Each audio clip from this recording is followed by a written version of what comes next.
CD 7.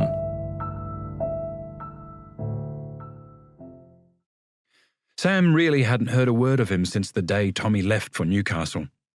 And that very silence opened the way to all kinds of imagined possibilities, from the fortunes of Robinson Crusoe and the convict Magwitch to the prospect that some good might have come from that fateful Saturday evening when he and Tommy bought a box of matches instead of a bun in that Woodstock shop. Mr. George Leake, here in Perth. I worked for him too. His father was the police magistrate. His uncle, Sir Luke, was a big supporter of the Working Men's Institute as it became known, and he was the Crown solicitor with a new wife. She liked gardenias. Very important people, Mr. Cribben. Young Mr. Leake, he played a big part here at the time of the Federation debates, and even became state premier in 1901. But he died the next year. Politics can do that to you, eh? The old man tittered softly. But then, with this thought of death, Samuel was forced to acknowledge another truth to himself. For along with his cordial good wishes for Tommy and the goldfields, there was also sometimes the far more malicious hope, privately expressed, as he trudged the streets from these grand mansions to his room in some straitened boarding house in the cheaper quarters, that things had not turned out any better for Tom Jones than they had for him. I wasn't being nasty, God. Truly. Just realistic. After all, tens, hundreds of thousands of people were drawn to the Australian colonies by the gold rushes. Look what happened when they struck it in the West at Southern Cross in '87, and even more so at Coolgardie and Kalgoorlie in the early '90s. But almost all of them quit with less than they came. Few saw much more than a flash in the pan if they were lucky, and the number of Haltermans and others, like the chap who unearthed the welcome stranger nugget worth a king's ransom, could be counted in mere double digits. So it was more than probable that Mr. Thomas Jones had also ended up, like the vast majority of diggers, down on his luck, poor and sick, and with nothing much to show for his life, as had they all. That's what I meant, God. Honest. Liar. Again. 16. God. A silence had fallen in the room as Sam pursued these meditations. The reporter was scribbling the eminent names of the old lag's employers in his notebook, thinking they would add some distinction and interest to the article. Bob the tuppenny lounged on the other bed looking at them both, sensing that the interview was beginning to wind down and that the photographer must soon arrive. Time to spruce Sammy up again. Dust could be seen drifting in a beam of watery light through the window, and somewhere a fly was beating against a glass in search of escape, when suddenly through the quiet came the cracker of another question. "Did you ever get married, Sam?" Tuppenny Bob sat up straight. Ooh, here was something he hadn't thought of in relation to the old bugger. Samuel Speed? Married? Me, Mr. Cribben? Me marry? Not on your life. I didn't have to. With a touch of whimsy in his aged voice. Not with all the girls chasing me like they used to. Yet another lie. Samuel tried to pass it off as a joke, though the reporter had taken the remark seriously enough and was scribbling it in his book. It would go down well with the readers. All the girls chasing me? No, they weren't. Not in the 70s and 80s they weren't, when there were 3 to 4 times more men than women in the colony. It was a consequence of the fact that the nearly 10,000 convicts transported to Swan River after 1850 had all been males. And with so much choice available, any single girls were unlikely to select a small, squinting, jobbing gardener and expiree of few means as an outstanding prospect for a spouse. Not until the rushes after Southern Cross did the balance between the sexes start to reach anything like some equilibrium in the West. Which didn't mean that this most basic of instincts was any less potent, or that competition among the men to fulfill it was less intense. If anything, the shortage of women, and denial while the convicts were in prison, made it the stronger. and a flourishing trade among the brothel madams and streetwalkers had grown up to cater for it, especially around Fremantle Portside and the alleys just north of central Perth and along the riverfront. Samuel Speed, being human, was no less driven by his desires and his fantasies. Even in old age, they had not entirely gone away. All the girls chasing me. Indeed. To be sure, he kept subscribing to the occasional dances and balls, such as were open to people like him, in pursuit of a conquest among the tail-enders. He continued to practice his steps at the Working Men's Institute classes when held, was abstemious and clean in his habits, and in any case the music always drew him. But he was not alone in his stratagems, and in a large town like Perth, while there were certainly a plentiful number of drunks at the end of a social evening, there were generally also enough men who'd remain sufficiently sober to provide more seductive partners. So that rarely, these days, did Samuel find his hand accepted for a last waltz. "No, thank you, I'm sitting this one out," only to find her in another man's arms the next moment. Even less often was he able to walk her home afterwards, along Adelaide Terrace, say, to the larger townhouses of East Perth where his pretty young kitchen maid may have worked, or attempt to steal a kiss at the back gate. "What do you think you're doing, Mr. Speed? The mistress would go mad if she found out. I could lose my place." Another rebuff. Then again, Sammy was not above setting his cap at some of the young servants who worked in the various houses where he tended the gardens. The Irish girls, for instance, generally had no particular objections to going out with ticket-of-leave men and expirees, of marrying them and bearing their children, even if Speed had not yet found one who had no particular objection to him as a potential husband. But he had to be careful about making his advances, to be certain that the head gardener was out of sight, and that a meeting appeared entirely natural. Anything else, and they could both lose their places. Still, he had to try.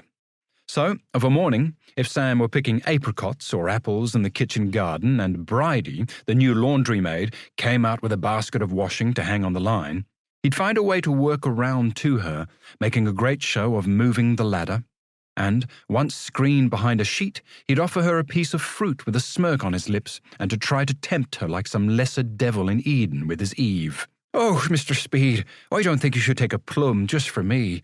Sure, the cook would have words to say if she knew. It's a windfall, Bridie. Just picked it off the ground, honest.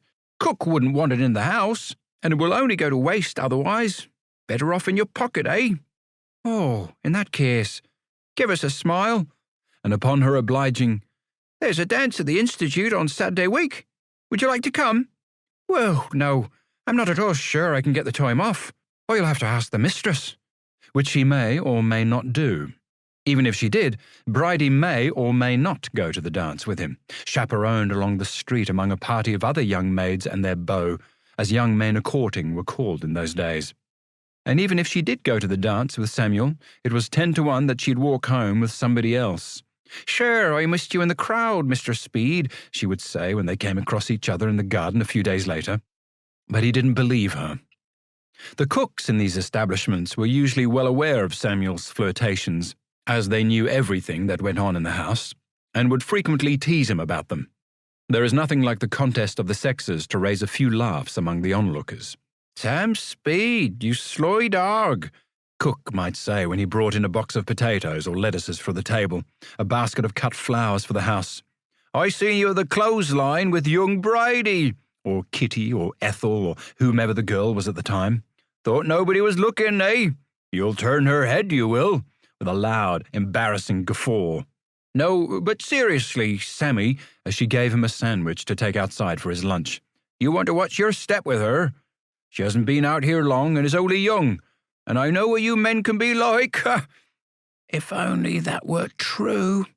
Far from discouraging these amorous excursions, his boarding-house landladies generally sought to urge Samuel on.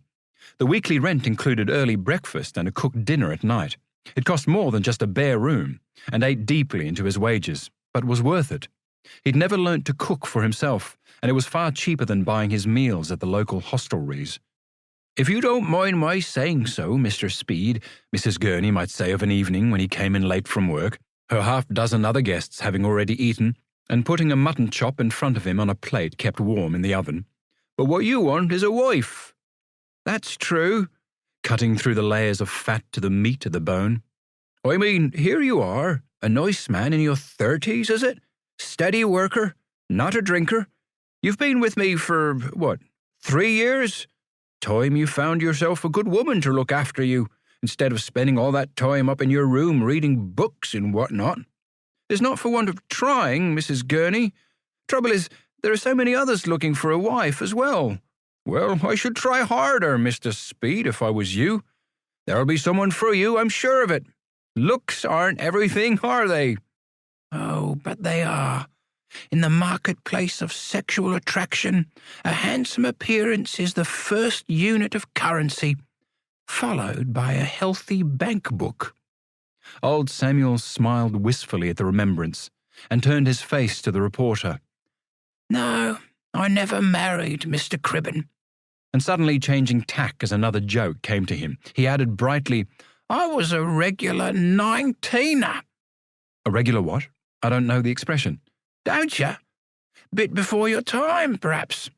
It comes from a Mark Twain story, The Man That Corrupted Hadleyburg.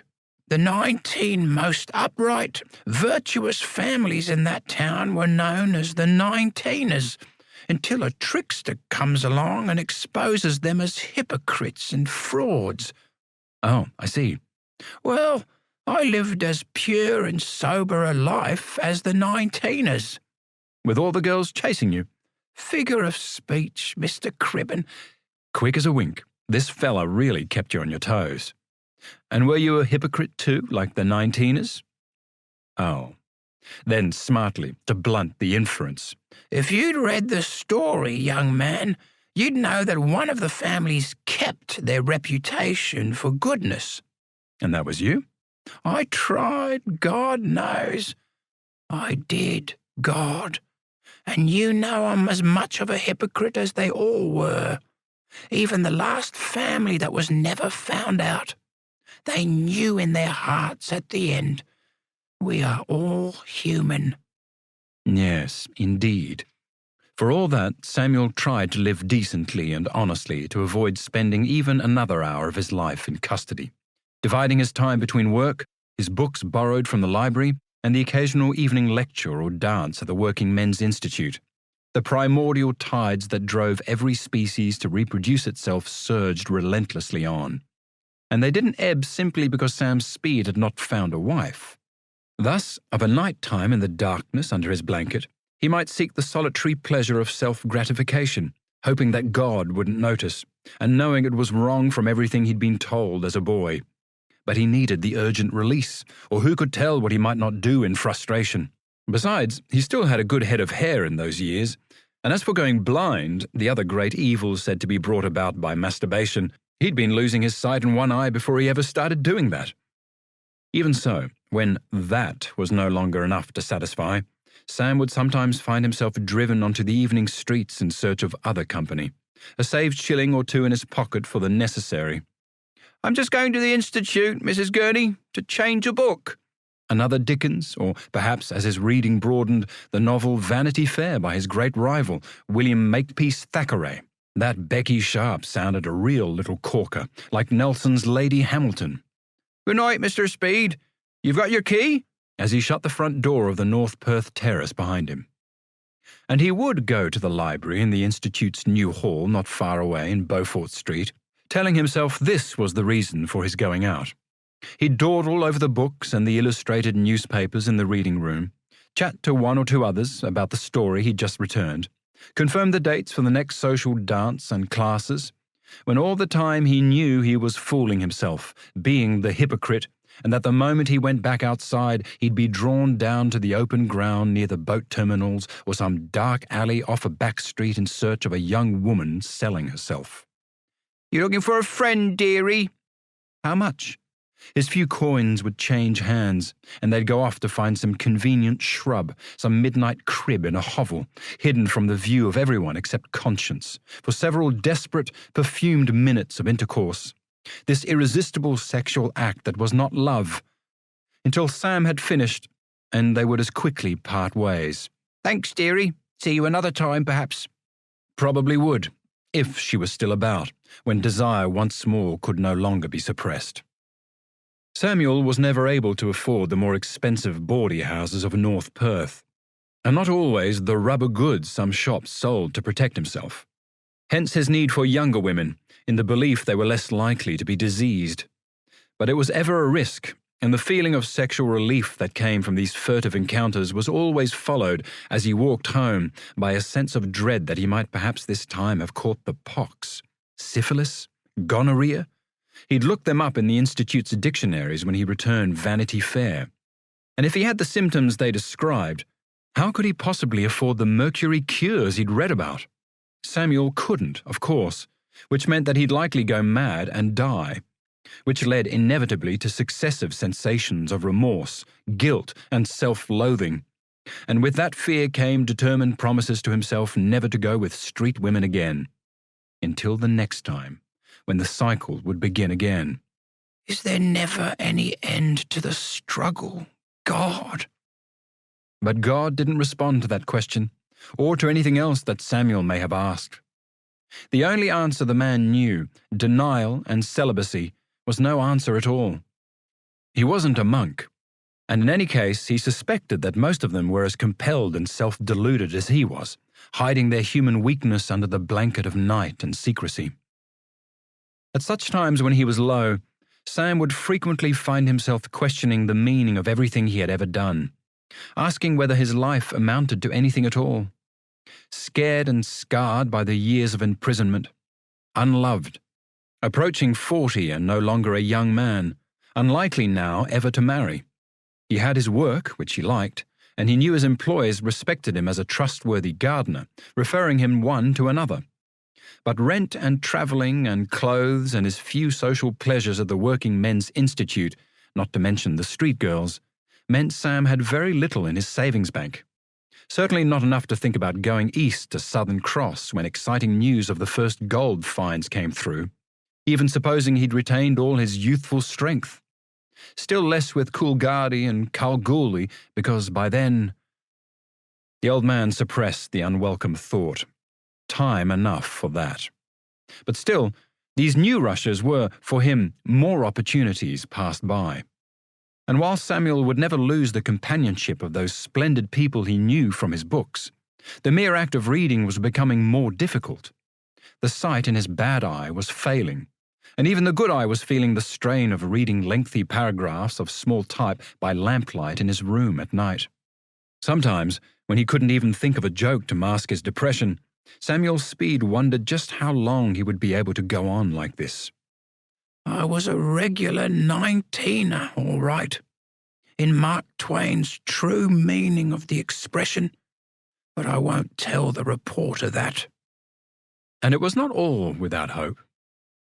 Late one winter's afternoon in the mid-80s, Samuel was walking up St. George's Terrace, thinking such dispiriting thoughts as these, still feeling unclean and worried about another assignation 2 nights ago, when he found himself outside Trinity Congregational Church. It was an attractive red brick chapel with a high-pitched roof and 2 slender turrets at the front, standing somewhat back from the street. Sam had often admired it, though as he'd never set foot inside a place of worship since his last compulsory attendance at the chapel in Fremantle Prison, and still had no time for its teachings, he'd never entered Trinity.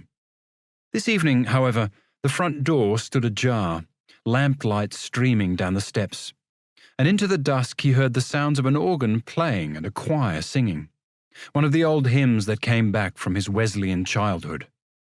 My trespass was grown up to heaven, but far above the skies, in Christ abundantly forgiven, I see your mercies rise. He knew the tune, had sung it sometimes in those prison services he'd been forced to attend, and stood on the footpath a while listening and even humming along. Sam was about to walk on, back to Mrs. Gurney's boarding house and supper, when, to his surprise, he instead opened the gate and walked across the churchyard to the front steps, drawn by the music. Extraordinary, for there was no compulsion about it.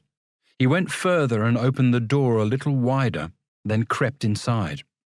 Choir practice was being conducted down at the front, singers and organists concentrating on their books and the leader, so nobody took any particular notice when Samuel sat in a corner at the far end of the back row and listened. Nobody bothered when he coughed in the midst of another hymn he knew, for their voices were raised, and it was as if he were hearing the words properly for the first time. Long my imprisoned spirit lay, fast bound in sin and nature's night. Samuel knew all about that in a quite literal sense. Thine eye diffused a quickening ray, I woke, the dungeon filled with light. Not in his experience it didn't, yet the choir rejoiced. My chains fell off, my heart was free, I rose, went forth, and followed thee. Charles Wesley's words were the same as ever, but this time they sounded different to Samuel Speed. He'd long ago rejected that nonsense from the Psalms, he shall break thy chains asunder.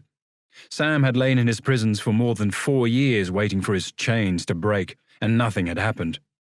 And yet, listening to the hymn again this evening, alone in the chapel of his own free will and with no one to tell him otherwise, he began to think it need not be taken quite so literally after all. He'd served his time, and yet who could deny that his heart was still bound? He had his freedom, and yet how his spirit continued to wallow in the dungeon of nature's night. Perhaps the choir was singing that, should he find again some faith in the light of God, he might also find a release from the disgust he so often felt for himself. Maybe.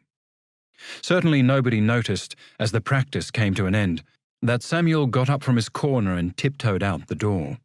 Or if they did, nobody minded especially, for the chapel was open to all. But it is true that the man walked home that night considerably easier in spirit than when he'd entered the church an hour before. I can't say you'd found me, God, but I reckon you'd started looking.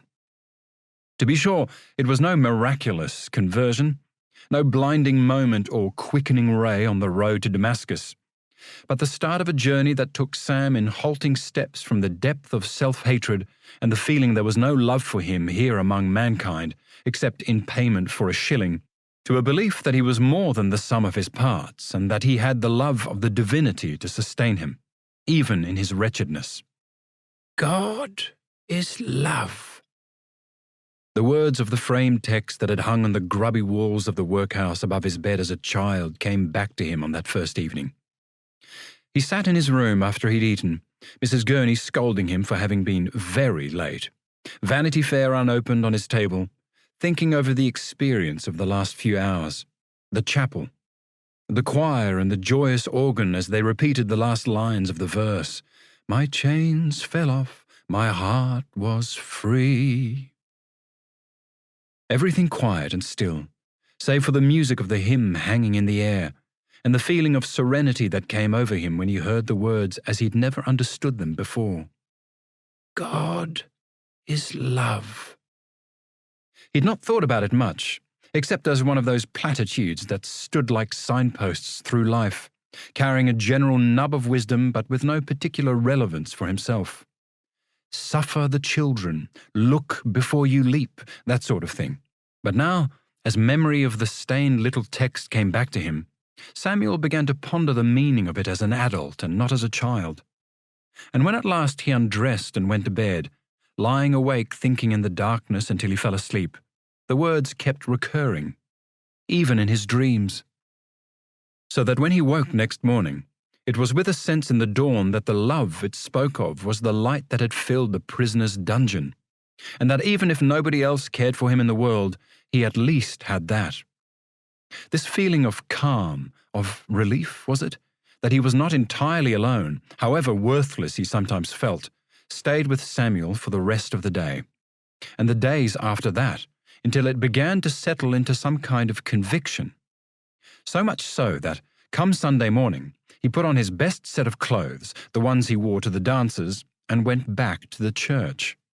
He made sure that he arrived late, after the respectable citizens were all seated in the pews, and stood quietly at the back listening to the service.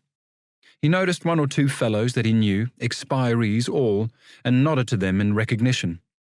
But mostly he concentrated on the service, on the ritual that had become so familiar, if neglected, since prison days, on the words of the pastor in his pulpit exhorting them to love God with all their hearts and souls and minds. Yet, above all, it was the singing he heard, especially when he lifted his own voice in the hymn that so touched him the other night. I woke, the dungeon filled with light. It was far too early in this pilgrim's journey to say that the chains on his spirit had fallen away, but indubitably, as time went by, Samuel felt them beginning to loosen. He asked Mrs. Gurney if she had a Bible he could borrow. It's only a New Testament, I'm afraid. Mr. Gurney used it in his last illness. Dyspepsia. Nice big print, though, for your eyes. That will be fine, thanks. I didn't know you was religious, Mr. Samuel. No, I need to look something up for my book. And also much too early to acknowledge anything like that publicly.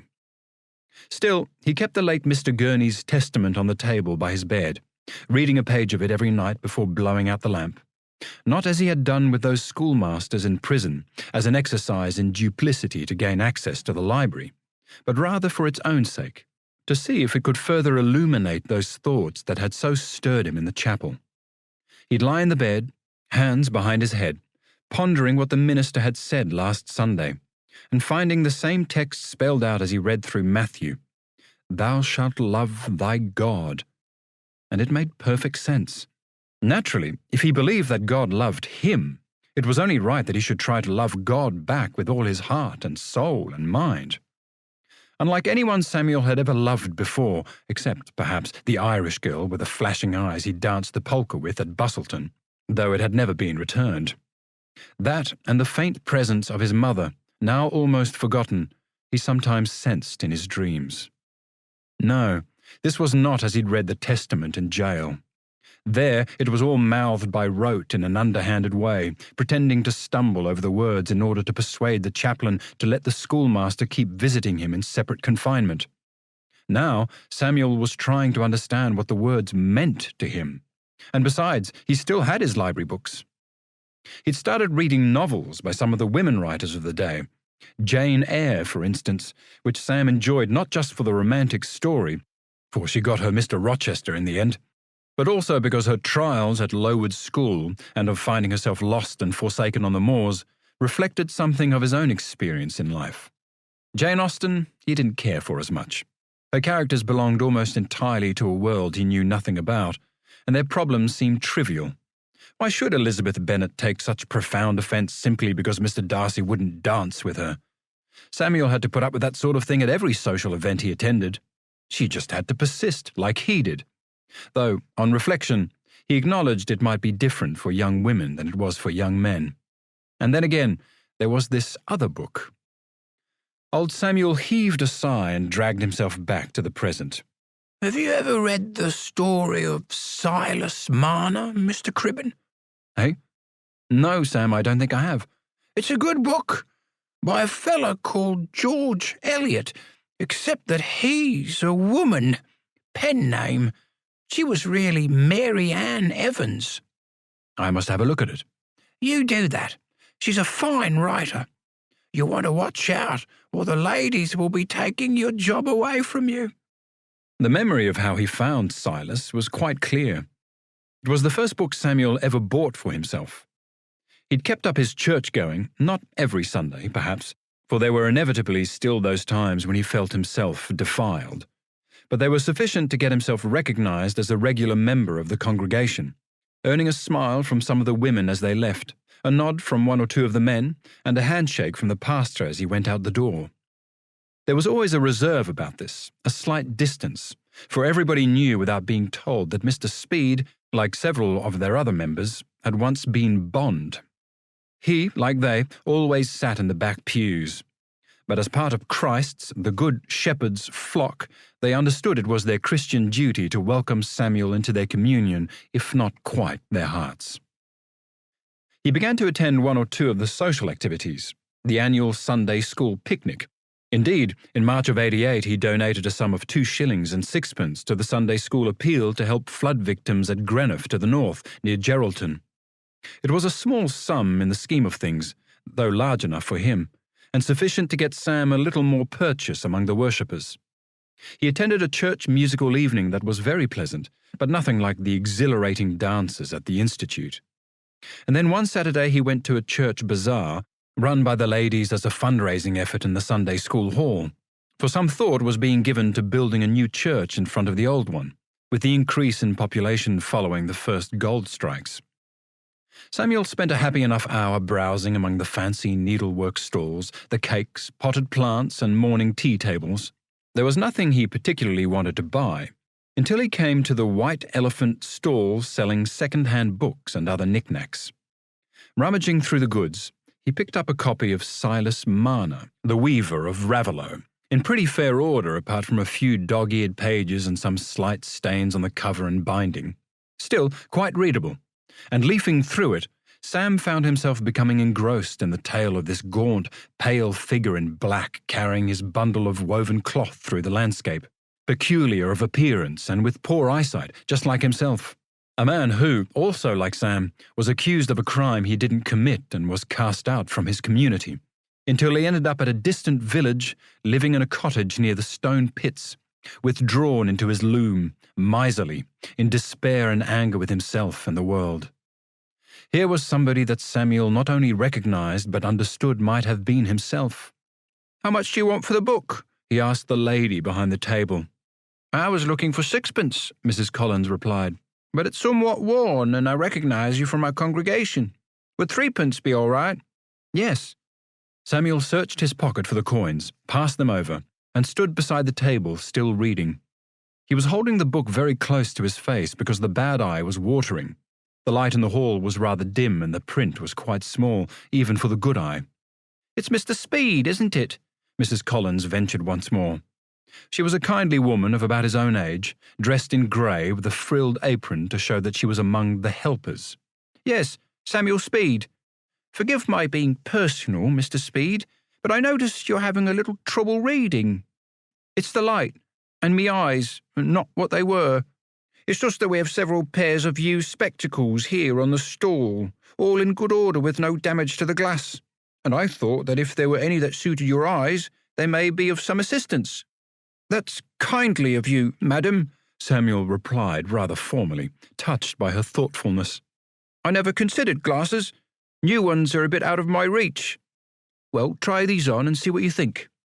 He did so, and after several trials found a pair with fine steel rims that suited him perfectly. The tiny black words on the page were altogether larger and easier to read with one eye. "Bless my soul!" he exclaimed. "Why didn't I think of this before? All those nights peering by the oil lamp? I'd better have 'em. How much are the specs?" "How about threepence?" Mrs. Collins replied. "That will make up the even sixpence. I'm so glad you've found something to suit." "I'd have bought 2 pair at twice the money if you'd had another set this good," Samuel laughed. "Thank you, madam." "My pleasure, Mr. Speed," and she left him with a smile. So Samuel took the book back to his room and sat reading it in the sunlight all that Saturday afternoon and every night for the next 3 weeks, alongside his page from the Testament, until he finished it. How the spectacles did magnify everything, and not least Sam's own sense of identification with the wronged weaver, isolated as a hermit and having barely any contact with the village. And, likewise, how greatly the second-hand glasses improved that perception of hope and joy that came to Marner when the orphan child Eppie unexpectedly entered his home, and through her innocence and devotion to her new father led Silas back to love and to life. It was almost too late for Samuel to pose that he'd find a wife now, let alone have a child to comfort him in his old age. He was getting on, set in his ways, and any infant found lost on the streets of Perth would be taken straight to the orphanage. "Besides, I wouldn't know what to do for it, and Mrs. Gurney would undoubtedly charge extra rent for having another mouth to feed." Better to leave things as they were, with his weekly round between work, the institute library, the boarding house and church, where some in the congregation, in fact, were offering him small gardening jobs for themselves or their friends. He'd be satisfied with that. Except, in his heart, Sammy wasn't really satisfied. As time went on, he began to realize that something was still missing, And it wasn't just the lack of a family or anyone by way of a close friend. There remained a void in his inner life that hadn't entirely been filled by the hope that God loved him and that he, for all his failings, was trying to love God in return. Part of him was still empty, and it wasn't for some while after he got his new specs that Samuel thought he'd found what it was. Reading St. Mark's Gospel one evening before bed, he came to the passage where Jesus was reiterating the great commandment to love God with all one's heart and mind and soul. Sam nodded to himself in agreement. That's right. But it was the next part of the sentence that this time struck him with clarity and force. Christ's second commandment to love thy neighbor as thyself. He'd read it many times. Love one another, as John put it, and as Sam remembered with all the power of rediscovery, Mr. Irwin used to tell them on board Belgravia. But Samuel had never really comprehended the import until now. It seemed enough that he had this two-way relationship between himself and the Almighty. For years he'd kept a distance from almost all of his neighbors, necessary perhaps in prison to prevent him being drawn into any conspiracies at Chatham or Fremantle, scarcely less self-protective outside, where any chance encounter with another Tommy Jones could see him arrested again. Now Samuel began to realize that it wasn't sufficient. He had to show and to share this love he felt with other people, just as Silas Marner had been guided by Eppie's little hand from the stone pits to rejoin the life of Raveloe, and to know once more the beauty of nature. I already had that from my gardening, but the other... Again, like the first evening in the chapel, this was no sudden revelation. It took Samuel time for the teaching and its implications to fully influence him. But certainly, from around this period, the man began to open himself to other people and allow the personality traits that had always been there to reveal themselves more completely. His general cheeriness, his little jokes and asides, tempered now by a sympathetic understanding that everyone had their burden of faults, sin, as the minister put it, to carry within. Thus, for all the mental energy Samuel put into his books and his beliefs, the needs of the flesh remained and had to be satisfied as well.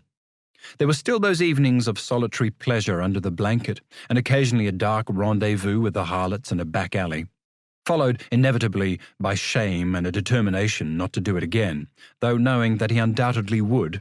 Speed was no St. Augustine possessed of the self-irony to pray, Lord, make me chaste, but not yet. Sammy was a countryman. He knew the same essential instinct drove every living creature, and the plain man in him gradually came to the view that the God who implanted the sexual drive could surely not be too upset at the physical expression of it. Yes, it would be nice if he, Samuel Speed, might do so in the respectable context of married life, yet as that probably wasn't going to happen, the best he could hope was to hurt as few people as possible. To be sure, he was contributing to the harm of the prostitutes he met, but that was happening anyway, and he was not alone in that, which was something Sam found of comfort, even when he was feeling his most sordid. Occasionally, leaving church, he would catch the eye of a well-to-do gentleman with his family and wonder what contempt for him they'd have if they knew about the other night. No doubt they would be chief among those who drew lots and cast out poor Silas Marner from among them. But then Samuel would pause and consider that every single one of these people were also carrying their shameful secrets of sex, of business, of family, hiding in the deep recess of conscience. And he'd smile to himself, not with any sense of superiority, but with a day labourer's common tolerance and knowledge that we are all one. God loves us, despite our imperfections, and thus we should love one another. We are all 19ers, Mr. Cribben. Sam didn't know if this was what the pastor meant when he'd preached to them of being saved and the state of grace to be found in the love of God. If it was, then he'd reached it, but if not, then he had at least established a way to live with himself. As for the other teachings of the church, those miracles of virgin birth and resurrection from the dead, Samuel didn't really have a belief one way or the other. Christmas and Easter had been the two festivals of the year from time immemorial, and he accepted them as such. The two great commandments were the only things that ultimately mattered to him, and everything else was by the by. In such manner Samuel Speed entered his middle age with some contentment at his lot, and a good deal more peaceful in mind, until an event occurred that was to change the course of his life irrevocably. 17. George Leake.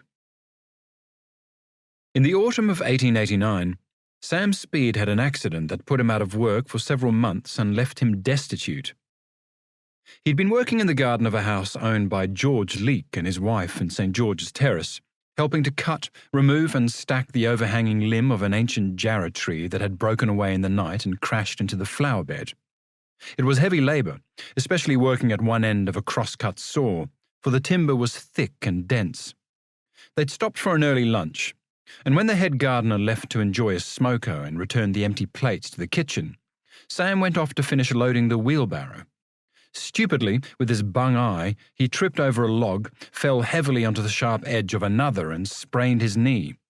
It didn't hurt too badly, however, and even more foolishly he decided to carry on, straining to lift 3 or 4 heavy sawn chunks into the barrow and putting more pressure on the injured joint. "Are you all right, Sammy?" the head gardener asked when he returned, for the man was limping noticeably. "Fit as a fiddle, Mr. Jarvis. Just a little tumble. The exercise will do it good." But it didn't. The afternoon labour of loading, barrowing and stacking the sawn timber behind the woodshed to season in fact made the knee considerably worse, and Sam was in a good deal of pain as he hobbled the mile home to North Perth and Mrs. Gurney's boarding house. "What's the matter with you, Mr. Speed?" she inquired when he appeared for his dinner. "You look wrung out. Too much dancing again, is it?" with a bracing laugh to her other guests seated around the table. "All your gallivanting," wagging a naughty finger to much amusement. "No, I hurt me knee at work. It's a bit sore. I think I'll rest it up a bit. I should say. It will be all right by morning. Hope so. I need the work." Yet as Sam had spoken with false hope to Jarvis, so also to his landlady. The act of climbing up and down stairs did his knee no good at all. And when Mrs. Gurney knocked at his door the following morning to ask why he hadn't come for breakfast, she found him in bed moaning with agony, unable to get up, much less stand on 2 legs. "Oh, Mr. Speed," she exclaimed after delicately examining the knee poking beneath his nightshirt. "Oh, that don't look no good at all. It's all swollen. I should get the doctor to you." No doctors. I got no money for doctors. Can't you do something for it?" "Well, now, I'm not sure. I remember when Mr. Gurney had something similar after he fell down in his cups. I treated him with hot flannels. That helped a bit. And a bread poultice. I'll see what I can do directly I've seen Mary about the tidying up and bringing you a cup of tea. It will be a bit stewed, I'm afraid." She went to the bedroom door, paused holding the handle, and then asked the question that bothered her the moment Sam mentioned doctors. "You still got enough for the rent, Mr. Speed? Only paid to the end of the week, see?" "Oh, yes, I'm all right there, Mrs. Gurney. Wouldn't let you down, would I?" "Good-o," she replied, much relieved in mind. Landladies cannot afford to let their rooms for nothing, and there had been plenty of inquiries lately with a number of diggers coming into town, headed for the new goldfields. "I'll be back with you in a jiffy." It was more than a jiffy, almost an hour before Mrs. Gurney returned with her ministrations and her chatter, none of which did Samuel much good, except perhaps one suggestion later that afternoon. "You know, Mr. Speed, that knee of yours is still swelled up like a balloon." She had examined it again in her matronly way, pulling down the bedclothes and removing the wet flannels. "And sore, too, I dare say," prodding the joint with capable fingers until Samuel winced with the pain. "As I thought. Mr. Gurney was just the same. He couldn't move for days, and I reckon you'll be laid up there for quite a bit yourself. I doubt you'll be going back to work any time soon." "No, that's what I'm worried about," Sam confessed from his pillow. "Well, if I was you, I'd send a note to your employer and let him know. There'll be money owing to you in wages." "Yes. I can pop it in the Evening Post if you like. Sooner the better, I say. Not sure I'm up to writing just now, Mrs. Gurney." "That's all right, Mr. Speed. I can do it for you. Just want to do what's best for my lodgers, don't I? Look, there's a pencil and paper on the table here with your books. You just tell me what to say and I'll write it down. Keep it simple, mind. I were never a great speller. With much deliberation, then, the good woman transcribed Sam's dictation. Mr. Speed is sick with a bad knee and can't work for now. Please send wages owing care of Mrs. Gurney at the above address. With thanks, signed Samuel Speed. He demurred at the latter proposal, suggesting the money should perhaps be sent care of himself. But Sam conceded the force of his landlady's reply that he was a sick man and his wages might otherwise go astray if left sitting on the hall table waiting for him to collect them, especially with everyone else in the house. This way we know they will be safe, she said firmly. You can't be too careful with money these days, Mr. Speed. When could you ever not be too careful? But he was in no state to argue and let it go. Mrs. Gurney directed the letter to Mr. Leake at the address Sam gave, and hurried downstairs to send the maid off to the post with it, calling as she went, We'll put the penny stamp on your next bill, Mr. Speed. His money arrived a few days later, together with a note from Jarvis, which cheered up both of them. The landlady, because there was sufficient cash to cover 2 weeks' rent, and her tenant, as Mr. Leake told Sam he would still have a job when he was better. Alas, their pleasure lasted only a matter of days, for it soon became clear that Sam's knee was not healing at all quickly, and that he'd be off work for quite a long time. I really do think we should call in a doctor, Mr. Speed. No, please, I can't afford it. Well, perhaps go to the hospital then, when you're able to walk a bit. That's an idea, Mrs. Gurney. I'll do that.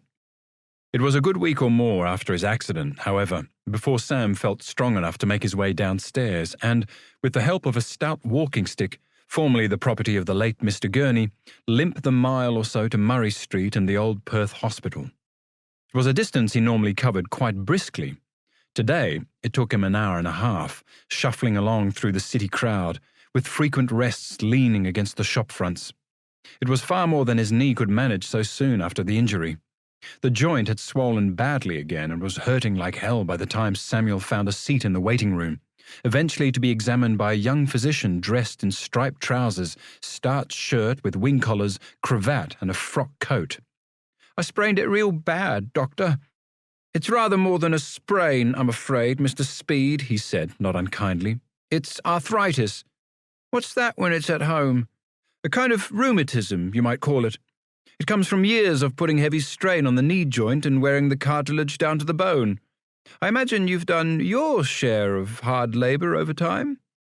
The young man raised his head and looked Samuel clear in the eye. He knew. Yes, you could say that. No need for disguise with him. We've now got bone grinding on bone in your knee. That's what gives the pain, and the fluid causes the swelling. And what's the cure? I'm sorry to say there isn't one. It will ease up for a while, and then come back again if you put too much stress on it. I thought it was just a sprain from falling over that log. That might have triggered it, Mr. Speed, but the condition has been developing for years. Will I be able to work again? Still be a gardener? Not heavy labor, I'd suggest. A little light weeding or pruning around the herbaceous borders. Some chance. Everyone wanted a job like that. Can't you do anything for me? Sam was beginning to sound rather desperate. I can prescribe some pain-relieving medicine extracted from willow bark. How much will that cost me? 5 shillings. Oh, God! Unless you're being supported from the public purse. Have you been declared a pauper, Mr. Speed? No, indignantly. Then I'm afraid it's another 5 shillings to me. How can I pay that? I've only got a few savings, and you tell me I can't never work properly no more. Tears started in Sam's eyes, and his voice began to break with nerves, as it had all those years ago when he stood in the dock before Mr. Justice Crompton. Well, have you got a shilling? That will satisfy me, but I'm afraid the price of the medicine is fixed. Collecting himself in the surgery, Samuel fumbled in his pocket and found 1 shilling. I'll have to give your medicine a miss, but... And he picked up the walking stick, ready for the tough walk home. The young doctor stood and held Sam carefully by the arm to steady him. You know, Mr. Speed, if things are in a bad way at present, You could always get yourself into the poorhouse at Mount Eliza for a while. The invalid depot." "Never! I know that place." "Didn't I, though? The Perth convict depot it used to be. Kept there when we were labouring at the town hall and the government house gardens for the bloody Hamptons." "Yes, I expect you do," gently enough. "I've spent the last 20 years of my life trying to keep out of that depot. Any depot." "It need only be for a few months, until the knee settles down again and you can get some light work. Dr. Lovegrove is the principal medical officer. He goes out from here regularly, fairly regularly anyway, to see the old men. He can prescribe medicines and treatment without charge where necessary. I can speak to him if you like." "I'll die first." The young man smiled, trying to lighten the mood. "There's always that option, I suppose. But Mount Eliza seems preferable. And it need only be for a short time." "Thanks, Doctor, but I've still got a few means. And me pride, too," muttering to himself angrily as he limped out the door and into the street. "Bloody cheek, wanting to send me to the poorhouse, the invalid depot, convict depot. I worked like a dog, kept myself decent, stayed out of trouble. Now this, not fair. I'll get better, show him. Blasted doctors, 5 shillings for a bottle of flaming medicine." And so on, thumping with his stick on the pavement, venting his fury on the doctor, though in truth it was himself with whom he was most upset. All those years trying to make something of himself, now gone to waste. "Should have gone to the diggings when Tommy Jones give me the chance. Could have tried harder to go out to Southern Cross a couple of years back." So his thoughts blamed him. "I'd have been sitting pretty by now, made me packet. Tommy's ship has come in, I bet. Gone home a regular toff, no doubt. And me, £3 11 shillings and sixpence in the bank is all that stands between me and the brink. All for bloody nothing." Samuel was in the midst of these soliloquies when he found himself passing a branch of his government bank. He had his deposit book with him, and on a sudden impulse he went inside and withdrew the £3, leaving only the shillings and pence as his remaining savings. At least he was not yet utterly destitute. He still had money in his pocket, most of which he gave to Mrs. Gurney when he got home as an advance against future rent, together with a substantial outlay of opinion on doctors in general and this one in particular. "He wants to put me in the invalid depot, Mrs. Gurney. What do you think of that?" "Well, he might be right, you know," as his landlady carefully counted the notes and entered the sum in her book. "Got to face facts, Mr. Speed, when you get crook, as I told Mr. Gurney when he had his relapse near the end." Facing facts was the last thing Samuel had in mind. "I'll be all right," he replied, climbing the stairs to his room, where he lay on his bed with a knee throbbing, trying to recover from the long walk into town and back. So anxious was he for his life to resume its normal, rudimentary course that Sam went back to work far sooner than he should, hobbling down to the lower end of St. George's Terrace with the aid of Gurney's walking stick, reporting to Mr. Jarvis and, after insisting he was fit as a fiddle, was given the job of pruning the last of the autumn roses. It wasn't strenuous work, but it did require a lot of bending and moving around, and Samuel was feeling the knees starting to bite when he saw the mistress of the house, Mrs. Louisa Leake, coming into her garden. "Mr. Speed, how nice to see you again," she said in her pleasant, ladylike voice. Louisa was one of the Burt daughters, from a distinguished colonial family, as indeed was Mr. Leake, at present the Crown Solicitor with political ambitions of his own. "I heard you'd been away sick. I hope you're quite recovered." Pretty well, Mum, thank you," removing his hat and touching his forehead in the time-honoured way. Pretty well, when his knee was screaming, "Liar!" "I'm very glad to hear it. The garden hasn't been quite the same without you, and cook tells me the kitchen garden has been far less productive." "It's good to be back, Mum." She moved on a little, and as she did, Samuel turned too quickly back to the rosebush and twisted the injured knee so suddenly that he cried out in pain. "Why, Mr. Speed, whatever is the matter?" Louisa came hurrying back. "Nothing, Mum. Quite all right. Just the knee." The thing jabbed at him again, savagely. "Ah!" Samuel groped the air, trying to find something other than a rosebush to support him. "Wait!" Louisa came hurrying forward. "Lean on me." And as he put his arm on her shoulder, she called out, "Mr. Jarvis, please, come quickly. We need your assistance." The head gardener came running, and together they helped Samuel to a garden bench. He sat there a while, trying to suppress a groan and waiting for the grip to subside. "Mr. Speed, I can see you're not at all as well as you say you are. Just me knee." "Sammy heard it here a few weeks back, Mum," said Jarvis, "when we was cutting up that fallen branch of the jarrah tree." "I can't bear to think of you working here in pain because of an injury sustained on our property," she said. "It is far better for you to rest up until it is fully healed. But no, I insist. Did you walk here today?" "Yes, Mum, just from North Perth." "Well, you clearly can't walk home. I'll get John to bring around the dog cart and drive you back. It's not far, and he can help you up the steps." "Oh, that's good of you, Mrs. Leake." "It's the least we can do. And Samuel, if you need our help again, just let me or Mr. Leake know." "Thank you, Mum." So events ran their course. Samuel returned home, causing quite a stir when he returned in a trap and was helped upstairs by a coachman. The phrase, "that Mr. Leake," did the rounds of the neighbourhood, and for a week or two Sam enjoyed a shade more respect from his landlady than he ever had before.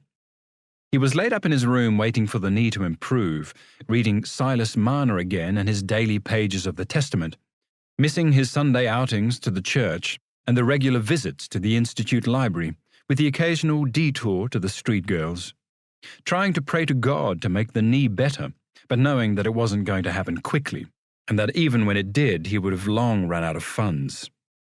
Feeling sorrier for himself, more bitter and regretful, sensing that Mrs. Gurney's brief moment of respect was returning to business as usual, as she calculated that Samuel's payments in advance would soon reach their due date, preparing himself, even as he sought to resist it, for the inevitable. Thus, the morning came when, feeling rather better and coming downstairs for breakfast, Samuel was met by his landlady at the dining-room door.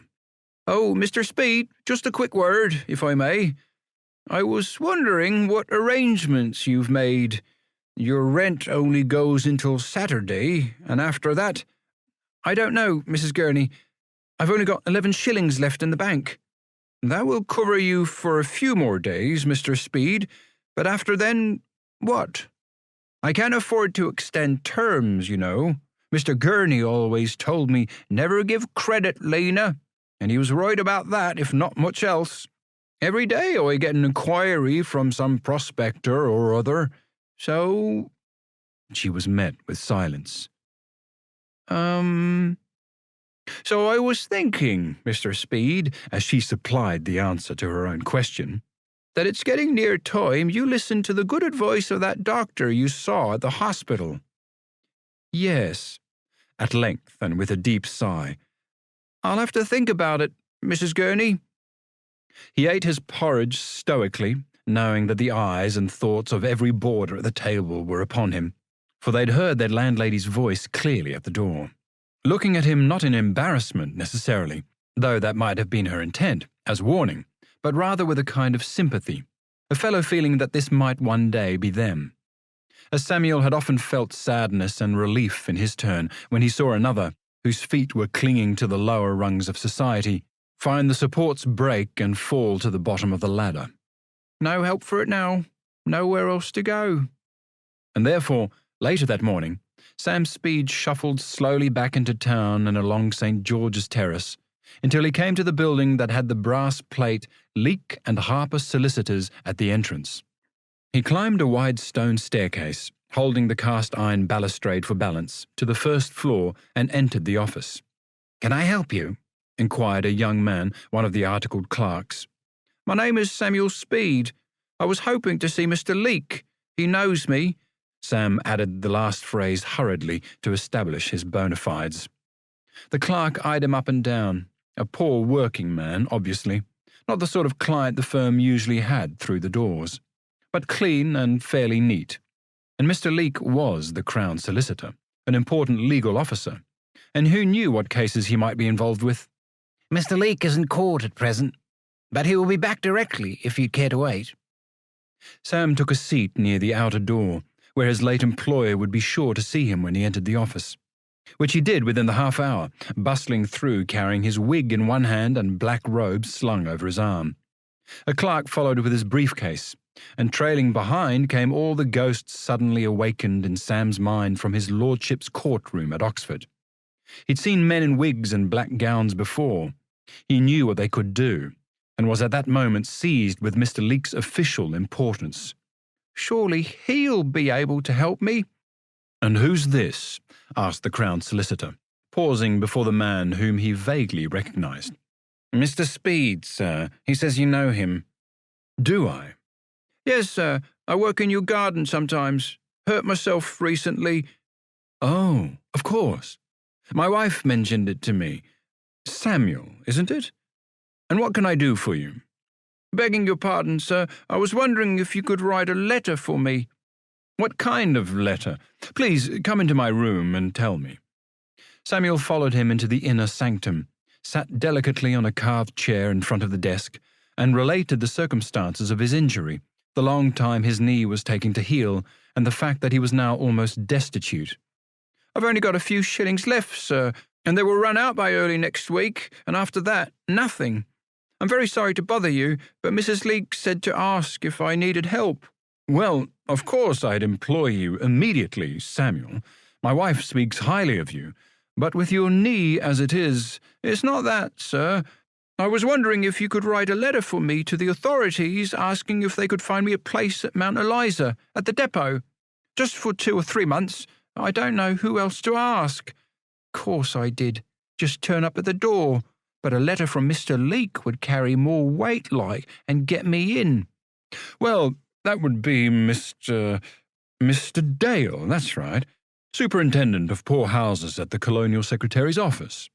I could certainly write to him if you wish. I'll do it now, if you like. I would be grateful, sir. Knew he'd have the right contacts. George Leake took a sheet of office letterhead, and taking up his pen, wrote the following.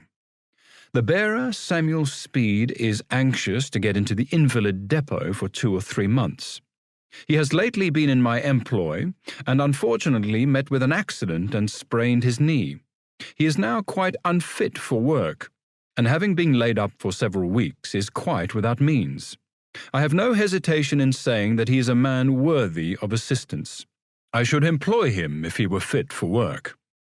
He signed and dated it 20 June 1889 and handed it over for Sam to read. Will that do? Just the ticket. Clever me. Certainly, Mr. Leake. Thank you, sir. Can you take it around now to Mr. Dale at the Colonial Secretary's office? Do you know where that is? Just along the street. We can set things in motion. Yes, sir. I expect to hear back fairly promptly. When I do, I'll send a message to your lodgings if you'll leave the address. I believe my wife sent you home in the dog-cart the other day, Sam? It was very decent of her, sir. Well, it's clearly too far for you to walk the 2 miles or so to Mount Eliza with your belongings. Once we have approval, we'll send John around again to take you out there. That's very kind of you, Mr. Leake. I can't thank you enough. I am glad to have been of service. And Sam, when the knee is mended, let us know. I'm sure we'll find work for you in the garden. In the meantime, fishing in his pocket and bringing up 2 silver crown pieces, here's an extra 10 shillings, just to help things along a little. A small matter it may have been in George Leake's daily round, but the difference this one act made to Samuel Speed was enormous. Within a day, the application had been officially recommended and approved, would it not, with his age given as 46. Mr. Leake informed, and a note sent by hand to the boarding-house to advise Sam that the dog-cart would be there at 10 o'clock next morning to drive him and his possessions to the invalid depot at Mount Eliza. And so it was.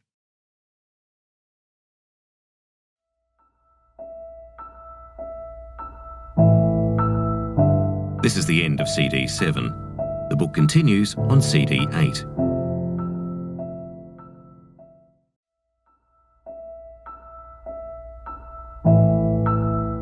CD 8.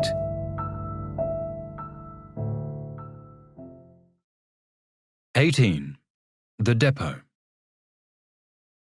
They were very good to me, Mr. and Mrs. Leake. It seemed ages since Sammy had mentioned them to the journalist as among his clients from the old days, but in truth it was less than a minute. Rather like The Boss, when one of those films he showed in the hall broke down and he had to rewind it on the spool. Scenes you'd already watched flashed by in the half-light, and yet you knew exactly what was in them and what the people were saying. So with the cinema of old age, when the memory is constantly rewinding to the past, fast forward and fast backwards. In what way were they good to you, Sam? Joshua Cribben sought to focus the old fellow on his subject. Oh, I fell on hard times, jiggered my knee and they looked after me. Got me a place in the old Mount Eliza depot with all the other broken-down old lags. I was going to ask you about that. They've still got one of the original buildings here at the home, haven't they? Yes, the old bungalow, we call it. Moved it out here when they pulled down the depot years ago. Remember when they were still building it? And a lot of the blokes who lived there, me among them. Just near the Swan Brewery on the river, wasn't it? Handy for the drunks. That's right. But I were never one of them. I had my stories, see? And they had nothing. He could see it again, in the flickering frames of his mind. Coming downstairs with his bag and his books that June morning of 1889, handing the Testament and the walking stick back to Mrs. Gurney. I would have let you keep 'em, Mr. Speed, but they were my late husband's and a treasure to me. No matter. There'd be plenty of sticks at the depot, and Bibles too, no doubt. John helping him into the cart and driving through the city to Mounts Bay Road. And Samuel sitting in the back, teary and disconsolate, just as he'd been that morning he set out with Tommy Jones down the Bladen Road out of Woodstock. And look where that had led. Nowhere. Still broke, still with nothing, and still with no prospects. In all, it seemed Samuel Speed's journey through life had led him back to exactly the same place from where he'd started. And yet, that was not entirely true. Sam's native optimism sought to reassert itself. He still had his bank book, slightly enlarged since yesterday, when he deposited one of the 2 silver crown pieces George Leake had given him. He still had his few books and the companionship of all the others he'd read. Even his own little library had expanded somewhat, with the purchase of 3 second-hand books with the other crown on the way home from the bank.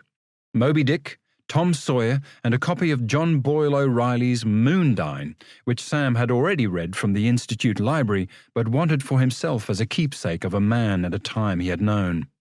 So he had that, a good breakfast in his belly, change of 3 shillings and 6pence in his pocket from the books, fellow lodgers, even Mrs. Gurney, waving farewell. More than that, he was riding in a dog-cart down the road this time, not tramping in broken shoes, with somewhere to go, courtesy of the recommendation from a gentleman having influence in the colony, which he hoped would duly impress itself on the master of the invalid depot. In this, Sam Speed was not mistaken.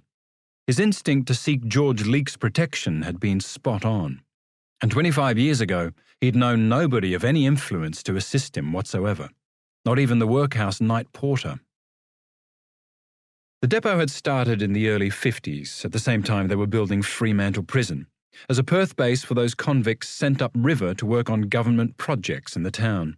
Sam Speed had been one of them in his time. It had been added to over the years, and now was a collection of around 20 weatherboard or rubble-filled masonry cottages, really not much more than sleeping huts, shingled or covered with tin roofs, squatting at the foot of Mount Eliza, the high point of a large paddock reserved as public land at the western edge of town, that would one day be named King's Park. When transportation ceased in 1868, the depot was converted to an invalid home for destitute men, almost all of whom in the early years had been ex-convicts, still were when Samuel arrived. And as he made his way to his allocated hut, the magical influence of his letter of recommendation having secured him an actual bed, which was not always the case for those unfortunates who had to sleep upon mattresses on the floor, he was greeted by noises of recognition from those he'd known. "Samuel Speed! Well, well, upon my word. Welcome home among us again. Sammy, how's it, Jimmy? Bound to come to this one day and watch where you're putting that clobber. much as it had been when he first entered the association ward at Fremantle Clink all those years ago, and the walls began to close in on him once more. Yet again, this was not quite the case. The letter had more far-reaching consequences than the mere fact of Sam's sleeping accommodation.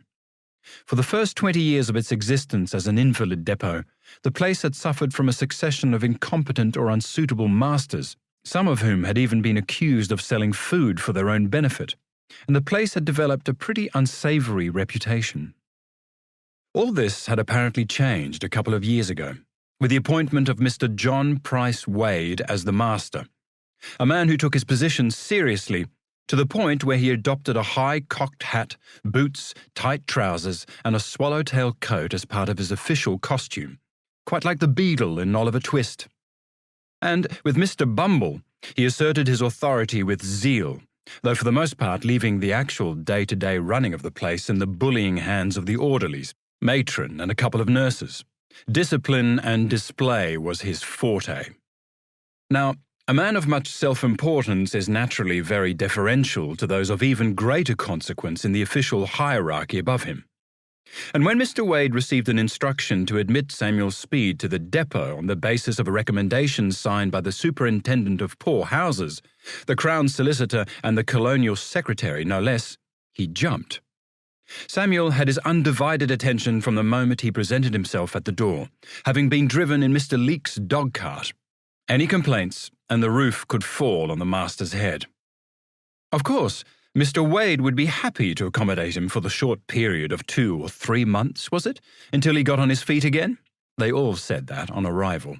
Naturally, he could see that Samuel was clean. "I had a bath last night," so they might dispense with the customary scrub in disinfectant. And the haircut, too. Clothes. It was usual to issue new inmates with a fresh set, white duck trousers and shirt, dark jacket not unlike a prison uniform. But as Sam was only staying briefly, he could keep his own and ask for new ones if his visit became extended. There were pegs in the dormitories, but perhaps he'd like to leave his valise in the office where it would be safe. You can never tell with some of our residents. And yes, there was a locker with a key where he could keep his books secure. That was good, for I still had my savings bank book hidden behind the dust jacket of Moondine. What better place? And didn't want anybody finding that. And the depot had a small library if he'd like further reading matter. Anything else? Certainly, Samuel would be free to go into town from time to time with one of the carters. Yes, he'd be entitled to his tobacco ration and the small amount the men were paid for the work they did about the depot. A gardener, wasn't he? Well, there was a vegetable patch here in dire need of expert attention. Oh, it was usual for new arrivals to hand over whatever money they had, to defray expenses at the rate of 9p a day until the money ran out. Samuel was prepared for that, and handed over his 3 shillings and 6p. It seemed only fair and added to his cachet with Mr. Wade, though the savings book he still kept to himself. After which, with many felicitations and hopes that Sam would enjoy his stay, the master called one of the orderlies to show Samuel to his berth, and to find a walking stick he could use in the locker room where they kept any items of ongoing value from the deceased. That evening, Mr. Wade composed a note to the superintendent, requesting that he inform both the Colonial Secretary and the Crown Solicitor that their wishes concerning Samuel Speed had been attended to with satisfaction. In his line of business, you store up merit points when you can. So Sam settled into the daily round of institutional life once more, which, with only a few intervals of respite, had remained his lot to the present day. Indeed, it sometimes seemed he'd never really escaped it, from the hour he and Tommy Jones handed themselves in at the Woodstock police station. From workhouse and prison to ticket man, farmhouse and boarding house to invalid depot, almost every essential function of life, eating, sleeping and working, had been governed by a timetable, and everything else ruled by punctilious observance of the regulations, which by the 1920s in the old men's home came to cover 15 close-type pages. Though, like every other article of bureaucratic faith, there were generally ways around them to be found by a person of experience and quick wit. "How did you find it there?" the reporter asked. "The depot came to have a pretty grim name, as I recollect." Oh, it did, Mr. Cribben. You're right there, and deservedly so. There was no proper dining room. Had to eat meals in our rooms off of tin plates. No proper washroom or lavatories. No dispensary for the infirmary. Everything had to come from Perth Hospital, including the doctor, who managed a visit once a week if we was lucky. I know of one fella who lay 5 days with a broken leg before they took him to the hospital. What? Yes, and the master, he was a peculiar man, that Mr. Wade. In what way? Well, in some ways he could be very strict, bossing people around, punishing blokes for the smallest infraction of the rules, putting them in the cooler, docking them of their money, forcing them to give up what little cash they had. Though I have to say, in fairness, he were generally pretty good with me. Let me go into town every so often, hitching a ride with the carrier, to do a spot of work here and there with Mr. Jarvis if he wanted me at the Leake residence. That always worked a treat. Even more so when Leake went into Parliament and became Attorney General, on his way to be Premier soon after Federation, when the 6 Australian colonies turned into states and the old Queen died. One cross word from Sam Speed in the right quarters, and the whole apparatus of government might descend upon the master. Sometimes I'd go up to the Institute if I wanted to read the paper, or into the church if there were a service on. I loved the singing. Buy another second-hand book with my savings. I found Alice there and Treasure Island. Even stayed overnight occasionally if I could find a bunk. And down to the riverbank. Coming and going, though to be sure as time went by, the going became a lot less regular with me. The old knee, you know, the doctor was right. It never come good. Thus, the 2 or 3 months of George Leake's letter turned into 6, which quickly became a year. And, in the nature of things, when someone who's lived a hard life settles into a routine that provides some minimal convenience, the years accumulated into a decade, and then another. Oh, yes, I stayed around the place a lot more, fishing sometimes with the other old uns in the river. You could get a good catch in those days, helping in the garden, and I must say the vegetables served with our dinners showed a considerable improvement, he said with a twinkle. I grew a nice cabbage, potatoes, got my small allowance each week, and the baccy ration. I thought you didn't smoke. No, never touched the stuff. Didn't like it. But I took it at the depot and sold it on to the others. Just good business. The shillings mounting up in the savings bank when I went into town. Did it here too, remarked Bob, the twopenny orderly from the other bed, and a kind of surreptitious giggle went around the 3 of them. So there was that, Samuel went on. The better side of Mr. Wade. But then there was the dark side, as they say. Not so much in what he did as in what he didn't do. Which was? Not keeping a proper eye on them orderlies, the paid ones and the twopennies as well. And they could be cruel. No one half so decent as young Bobby here, no. They could be monsters if they thought they could get away with it. Were they monsters with you? No, not really. They knew Mr. Wade kept an eye out for me, but some of the others... There was an inquiry into that place I remember reading about. Yes, Mr. Cribben, you do your homework, as I said before. It got so bad things started appearing in the newspapers. What sort of things? Well, there was one old-timer in the depot, nearing his end. He was sick in bed, and not long to go, and he got a visit from a lady who was a friend of his. She sat by his bedside, trying to soothe him, you know, talking to him soft, fanning him in the heat.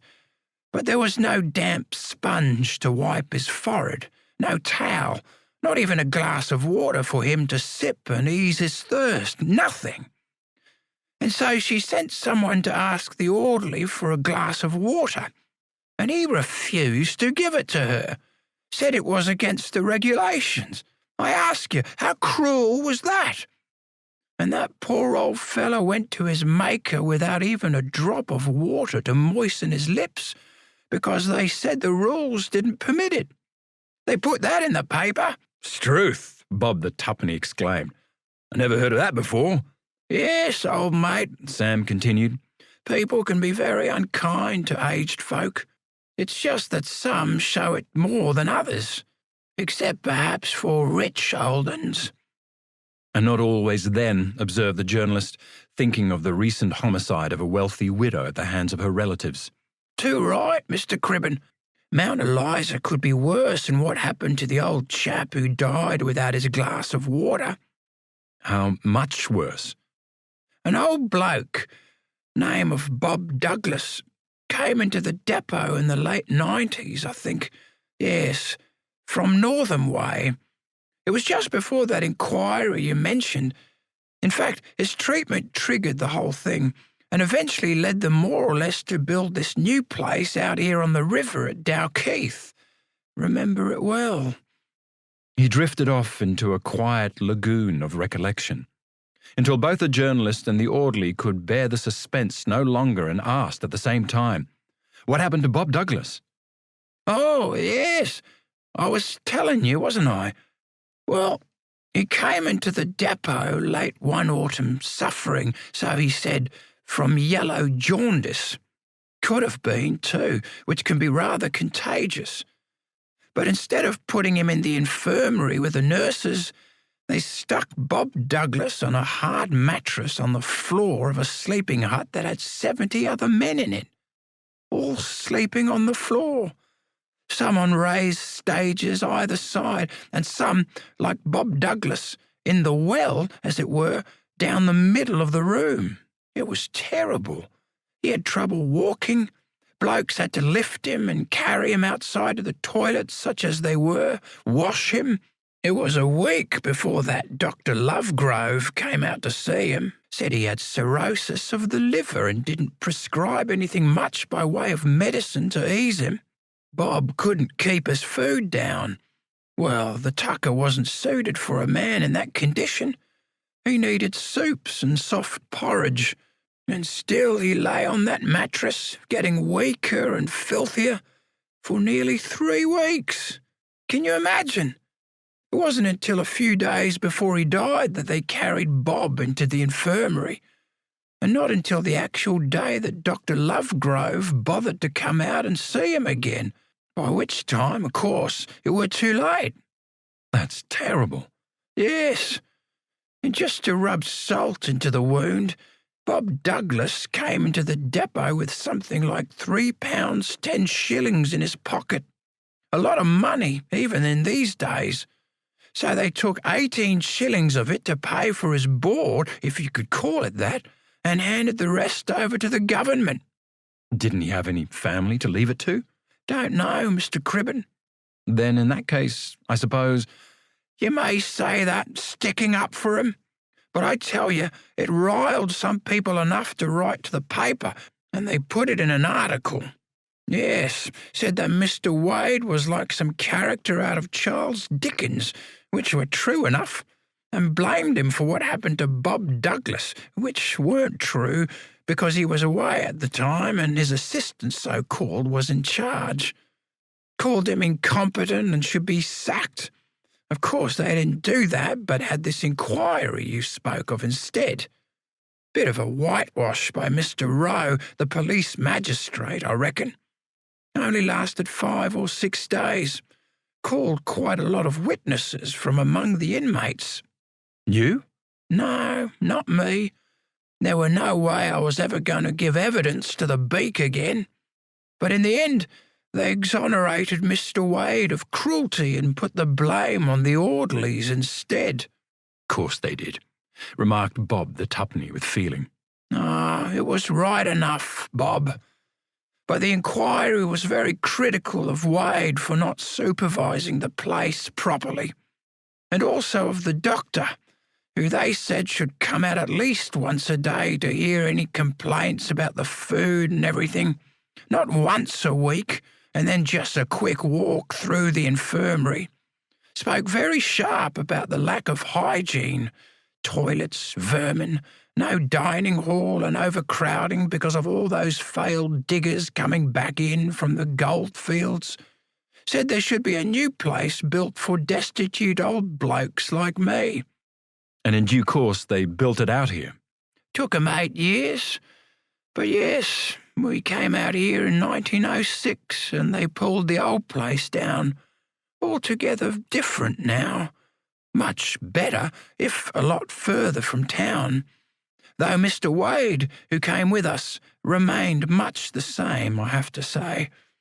We used to call him the Quaker sometimes from the way he was togged out and his severity. Insisted on having a fence built around the acreage with a pair of gates that he kept locked, and you needed his permission to get out. It was like being back in prison again for 3 years until the new boss, Mr. Rust, took over. Did Wade let you out? From time to time. I'd go to Gallop House occasionally in the early days to help a bit in the garden. Big place. Do you know it? Got fairly run down in the end. Overlooks the river, not far from here. Little outings. But I was starting to get on in years by then. And when Mr. Russ came, he opened the gates and never shut them again, so there was no need for permission to leave.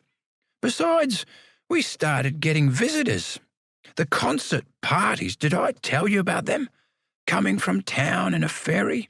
And then the ladies from the Braille Society with books. You learned Braille? Eventually, Mr. Cribben. It was a lifesaver for me, especially when the good eyes started to get a bit dim and the specs were not so useful no more. And that is no lie. It wasn't until the early 90s that Braille books generally became available to the visually impaired of Perth, with dedicated people able to teach the skill of reading the raised dots with their fingers. But it quickly caught on, opening the world of literature, music and mathematics for those to whom it had previously been denied. By 1897, the Victoria Institute for the Blind was founded to celebrate the old Queen's Diamond Jubilee, with premises a couple of miles out of Perth, and soon to have one of the largest Braille libraries in the Australian colonies. The Institute was a little too far out of town for most readers to trek to the library, so it was arranged that the Braille books could be left and picked up from G's stationery shop in Central Arcade, just around the corner from Trinity Church. The new one, built of red brick in front of the original chapel in the high Romanesque style, and opened in 1894. Sam Speed still went to the occasional service if he happened to be in town. And certainly, in these days, around the turn of the century, he made every effort to attend the fundraising bazaars. Who knew what interesting books or more powerful spectacles might be picked up at the bring and buy stall? The Trinity congregation took a good deal of practical interest in the Braille movement, naturally, given the hope it brought to those in need. A few years later, in 1913, just before the outbreak of the Great War, the first meeting of what became known as the Braille Society to help produce the books was held in Trinity's assembly room. Even before that, the ladies behind the stalls had a keen awareness of the project, and from time to time drew nice Mr. Speed's attention to the merits of learning Braille as he stood peering at a decent copy of Stevenson's Kidnapped, say, or a cheap edition of Thomas Hardy's Tess of the D'Urbervilles held up close to the spectacle lens of his good eye. "I'm sure you'd take to it very quickly, Mr. Speed. They hold Braille lessons in town here, weekdays as well as nights. A reader of your ability would pick it up very quickly. So much easier on your remaining sight." "Thanks very much, Mrs. Collins," or Mrs. Graham, Miss Sharp, or whomever else it might be, he'd reply. "But you know, I'm over my half-century now, and I think this dog is too old to learn new tricks." "You underestimate yourself, Samuel. I know how much you like to keep up with the latest authors. That was a very nice copy of Mr. Kipling's first book of jungle stories you bought from me last time. Did you enjoy it?" "It was a corker. Took me right back to the time I first started reading about tigers and the jungle in India. It was when I was doing my primers with that Mr. Martin in Oxford Castle. But I won't tell her that. I don't know if they're available in Braille yet, but they will be one day, and then... The paper's all right for the moment, I think, Mrs. Collins, so I'll leave the Braille at present. But I will take this copy of Tess of the D'Urbervilles. A tragic story, I think you'll find. Controversial, so I haven't read it. But a powerful one, they say. Sounds right up my alley. And it was, too, he remembered. This relentless tale of love and desire, class and power, poverty and the double standards of communal morality took place in a rural England where the new machines were just coming in. An England that Sam Speed knew all too well. He, too, had been caught in the constant struggle of life to satisfy those basic needs of sex, hunger or shelter, and the weight of a social system that so often prevented the poor from doing so in the end, and drove them to crime. Rick burning, in his case, rape and murder for Tess. The book reminded him, in a way, of Silas Marner, seen through a mirror in reverse. He'd been accused and cast out until he found the love of a child. Poor Tess had discovered too much love too soon, violated by one, abandoned by the other, and then cast out, forever, at the end of a rope. At least in this country, once he'd served his sentence, Sam had been given openings he'd never have been offered in England. The chance of going to the goldfields to find his fortune, for instance. And though he'd not taken it up, and doubted he'd have struck it rich even had he done so, the societal barriers were not so rigid and ancient as they were in England that he'd be denied the opportunity, or acceptance should he find a fortune. There was an easiness, even a certain generosity, between the classes here in Australia that Sam had never known at home. Where in England would an under-gardener find a Crown solicitor to give him a recommendation to the poorhouse? Where in Birmingham would old Mr. Speed have a lady of means and position recommending a book to him, putting aside a good pair of spectacles for him, or suggesting that he learn to read Braille because she thought highly of his abilities and quick mind? Never. And thus, the more he thought about it, the more Samuel came to feel a degree of gratitude for his lot. No, he'd never amounted to much in terms of material wealth. But with his books, his small degree of freedom at the invalid depot, proximity to town, and the faith that God still loved him, he knew he was a damn sight happier than he would have been had he remained at home. To that extent, Queen Victoria and her penal code had done him a favour. The more, too, that Sam thought about the Braille idea, the more it appealed to him. His bad eye was now almost useless, and he didn't know for how much longer the good eye would hold out. The typeface on the books he'd been reading lately seemed to be getting ever smaller. The notion of reading with his fingers had some merit to it. Besides, everybody at the depot knew they were building a new home for the old men at Dalkeith, some miles downriver, and the chances of getting into town once that happened to take Braille lessons, or for anything else, seemed slim.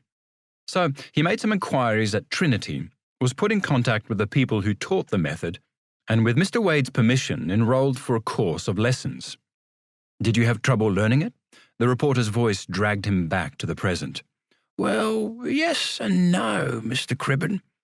There's a different combination of these 6 dots for each letter, see? Not to mention the contractions. You have to learn those by touch before you can start to read it. Trouble is, I had rough working man's hands in those days. Wouldn't know to look at 'em now." He poked his thin hands from beneath the blanket, the skin wrinkled paper-thin and blotched over crests of bone, and examined them for a moment. "No, it was all the outdoor work in the gardens, see? A few calluses, scratches, hard skin, that sort of thing. Good hands, but they didn't have the sensitivity to feel the little dots easily.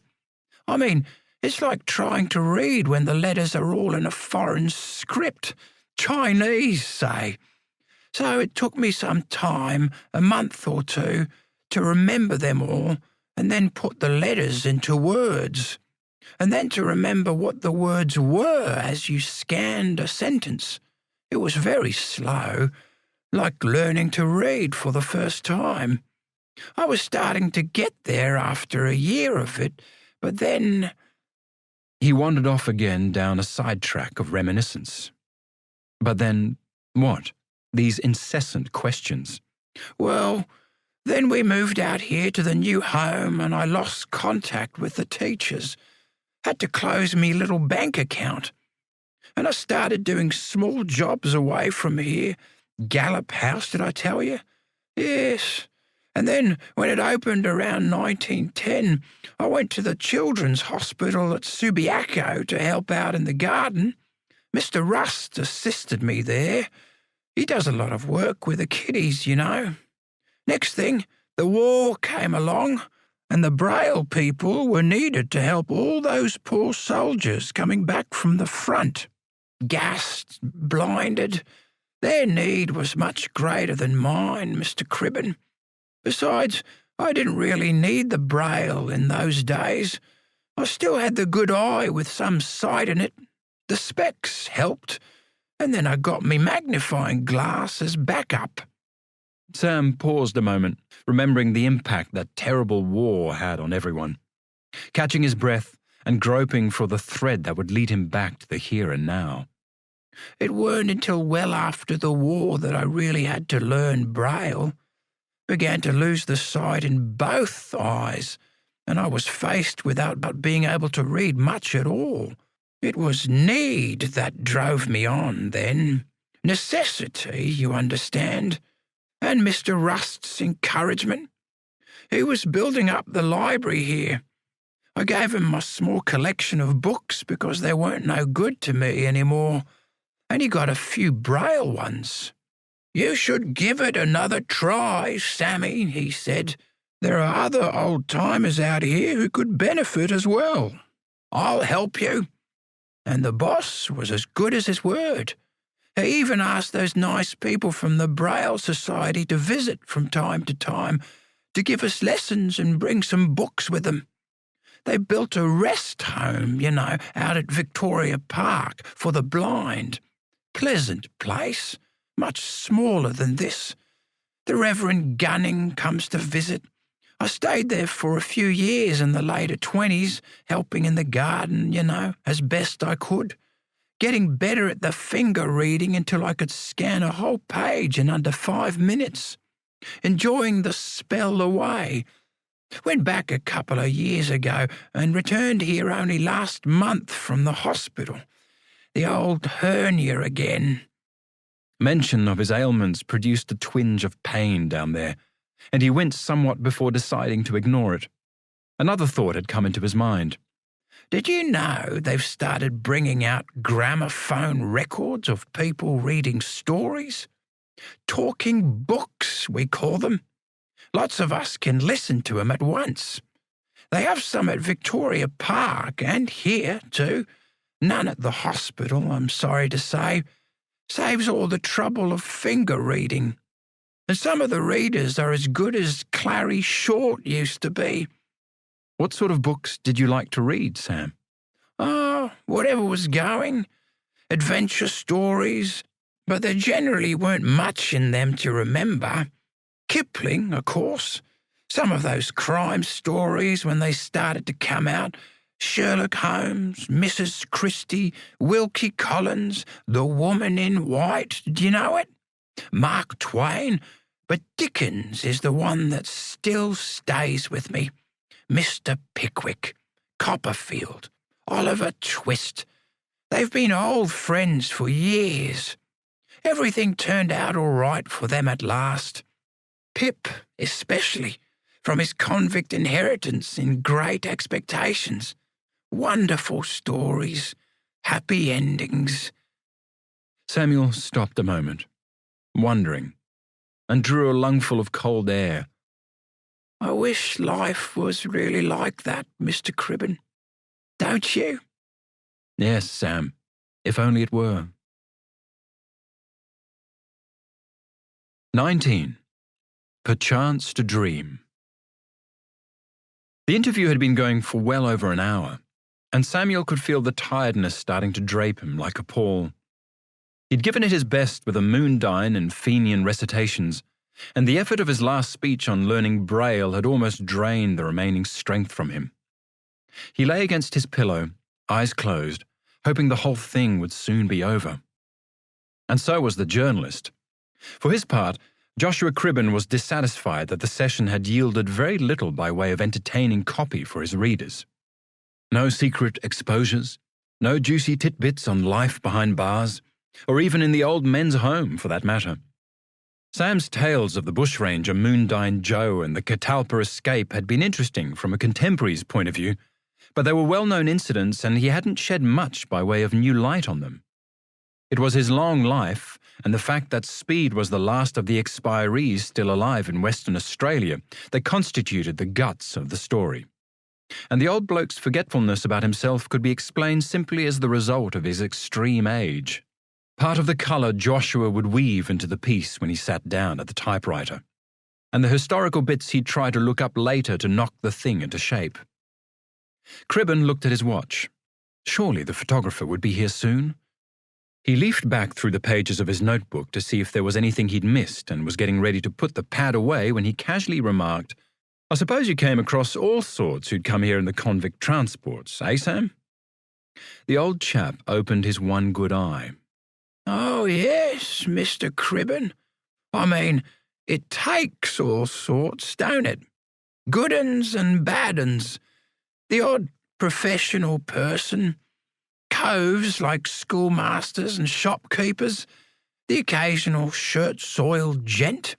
But mostly, there were just people like me, poor men who got caught up in crime because too often there was nowhere else to go."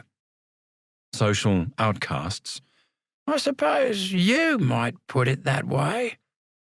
There was another silence, pierced with meaning, as Sam let the barb sink in. These young people had no sense of how their words could hurt, or, if they did, thought that old folk wouldn't understand the intent. "But we know too well." And then, to soften the dart a little and to show he meant no harm, he added, "Moondyne Joe came into the old Mount Eliza depot with us not long before he died." "I didn't realise that." "Yes, it were very sad.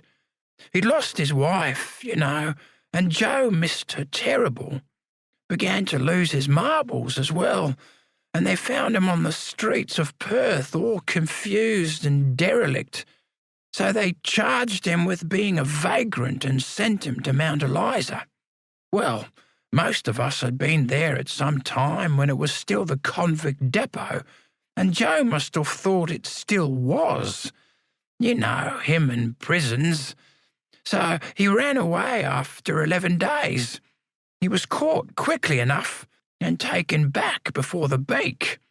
Removed to Mount Eliza, escaped, caught again, returned, ran away once more, and the fourth time they didn't send poor old Moondyne back to us." "Where did they send him?" "Where would you think? Where else but Fremantle Prison? 30 days back in that place. For all that Moondyne had suffered there and broke out from under their noses, I dare say the authorities saw a kind of justice in it and they excused him from doing hard labour. Well, he was in his 70s, and you could say at least they ensured he was safe and reasonably fed." "There is that." "And there were also places other than Fremantle Clink where they could have looked after him." Sam spoke sternly in reproof. "But no, they broke him in the end. He spent most of his time in the prison hospital that last time, they say, and when Joe came out, he was transferred to the Fremantle Lunatic Asylum, another convict building. You know it? A fine-looking place, peaceful too, I hope, because 4 months after he went in, Moondyne went home to his maker and his wife." "When was that?" "Turn of the century, 1900, I remember. The year before Federation, and we all became citizens of the Commonwealth of Australia." They paused again, wondering what else they had in common, until at length, "You've had a long life, Samuel Speed. Any regrets, looking back?" "What's the use of regrets, Mr. Cribben? Wishing won't change anything. And even if it could, who can say life wouldn't turn out for the worse, though we might hope for the better? I'm here and you're there, writing up an article for the paper about me, and you wouldn't be doing that if I'd stayed in England and dropped dead in the workhouse at half me age." Regrets? Sam pondered the answer he might have given. "Of course there are regrets," he thought. "Tommy Jones, the fire, prison. Sure, I wish it hadn't happened, but it did, and it brought me here, like I told him. And I might not have had my books and the friends I've made through them had I stayed at home. Not much chance. No way I'd ever have met that Mr. Irwin and all those new paths he opened for me. No Pickwick, no Silas, no Tess, no understanding the great commandments and finding my faith again. Still, it would have been nice if one of those bright-eyed girls at the dance fancied me enough to waltz off with me and marry me and have our children. I regret that. But then, what would have happened when me knee went? I'd have had a wife and a family with no means to support them, and we'd all have ended up in the poorhouses, split up and abandoned. No, better as it was, unless I'd gone east to the goldfields with Tommy and found another Halterman nugget. But the knee still would have been jiggered, and it would still be all daydreams." There was one thing. No, Samuel wouldn't mention it to the journalist, who'd think he was foolish and pretentious. But there was one thing Samuel regretted, and it was this. He'd not really been able to appreciate Shakespeare, the bard, in the way that Mr. Irwin did. "Our greatest poet," he'd said. But Sam had never learned to understand the plays in the way that others did, or at least not until recent years, when they'd had an inmate at the home here, one Clary Short, who knew how to recite the verse, but then only in bits when he was sober. Before that, however, Samuel had struggled on his own, but for the most part found the heroic blank verse beyond him. He'd see lines from Shakespeare in the newspapers advertising everything from patent medicines to paint, meat, soap, beer, and shirt collars. Perfect and so peerless. Sometimes in a journal or anthology he'd find passages printed as separate poems containing some of these famous words.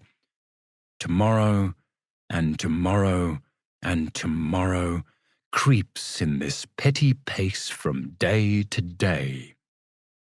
And if he read them very slowly and patiently, more as prose than verse, and they were in the kind of English he knew, Sam could disentangle the sense and glimpse something of their merit. Life's but a walking shadow, a poor player that struts and frets his hour upon the stage and then is heard no more. He could see that. Yet when he took a volume down from the library shelf at the Working Men's Institute, the tight rows of poetry and even prose written in this heightened, sometimes archaic language quite overawed him. "Out, damned spot! Out, I say! 1, 2, why, then, 'tis time to do it! Hell is murky! Fie, my lord, fie! A soldier and afeard!" Sam had no idea how such words should be spoken, let alone grasp what they meant. Lady Macbeth might as well have been sending her damned dog Spot outside. And even when he once borrowed a copy of Charles and Mary Lamb's Tales from Shakespeare, the stories themselves appeared so convoluted, reduced to the bare essentials of then and then and then, that the man lost interest in them. Besides, even the great speeches rarely appeared. There was no "out, damned spot" or "tomorrow and tomorrow and tomorrow" in the Lamb's version of Macbeth. It wasn't until the late 70s, when he'd moved to Perth, that Samuel saw in the newspaper that there was to be a reading of the Scottish play at the Mechanics' Institute by the Church of England Young Men's Society. He paid his shilling for a seat at the back, foregoing other pleasures, and while it was an amateur reading, the words were spoken in the main fluently and coherently, and Sam understood the gist of it. The trouble was that, without scenery and costumes and acting, the theatrical drama of the play was lost, and it was the music sung by a choir that he remembered most. Some years later, in the middle 80s, a professional touring company staged a production of Macbeth at St. George's Hall, Perth's first dedicated theatre, in Hay Street. It cost 2 shillings this time for the cheaper seats up in the gods. Samuel went and was utterly absorbed by the spectacle. At last it made sense to him. The witches, Lady Macbeth's urging of Duncan's murder, and her remorse. Out, damned spot! It was Duncan's blood she was trying to wash from her hands. Banquo's ghost, and Macbeth's defiance. Tomorrow, and tomorrow, and tomorrow, before the final battle. He went home to Mrs. Gurney's full of it, and next day borrowed a copy of the play from the Institute, determined to learn it by heart. But again, the dense slabs of verse, lined up like battalions on the page, defeated him. The struggle of trying to rescue sense from the closed ranks of words proved a victory too far, however valiant the effort, and before long, Sam had returned the book to the library and gone back to Silas Marner. He saw no more productions after that, for then came the depot and the move out to the new place, so that by neglect, distance and disuse his interest in the bard almost rusted away. It wasn't until around 1930 that Clary Shaw turned up at the old men's home with his booze and a barrel chest full of Shakespearean quotations.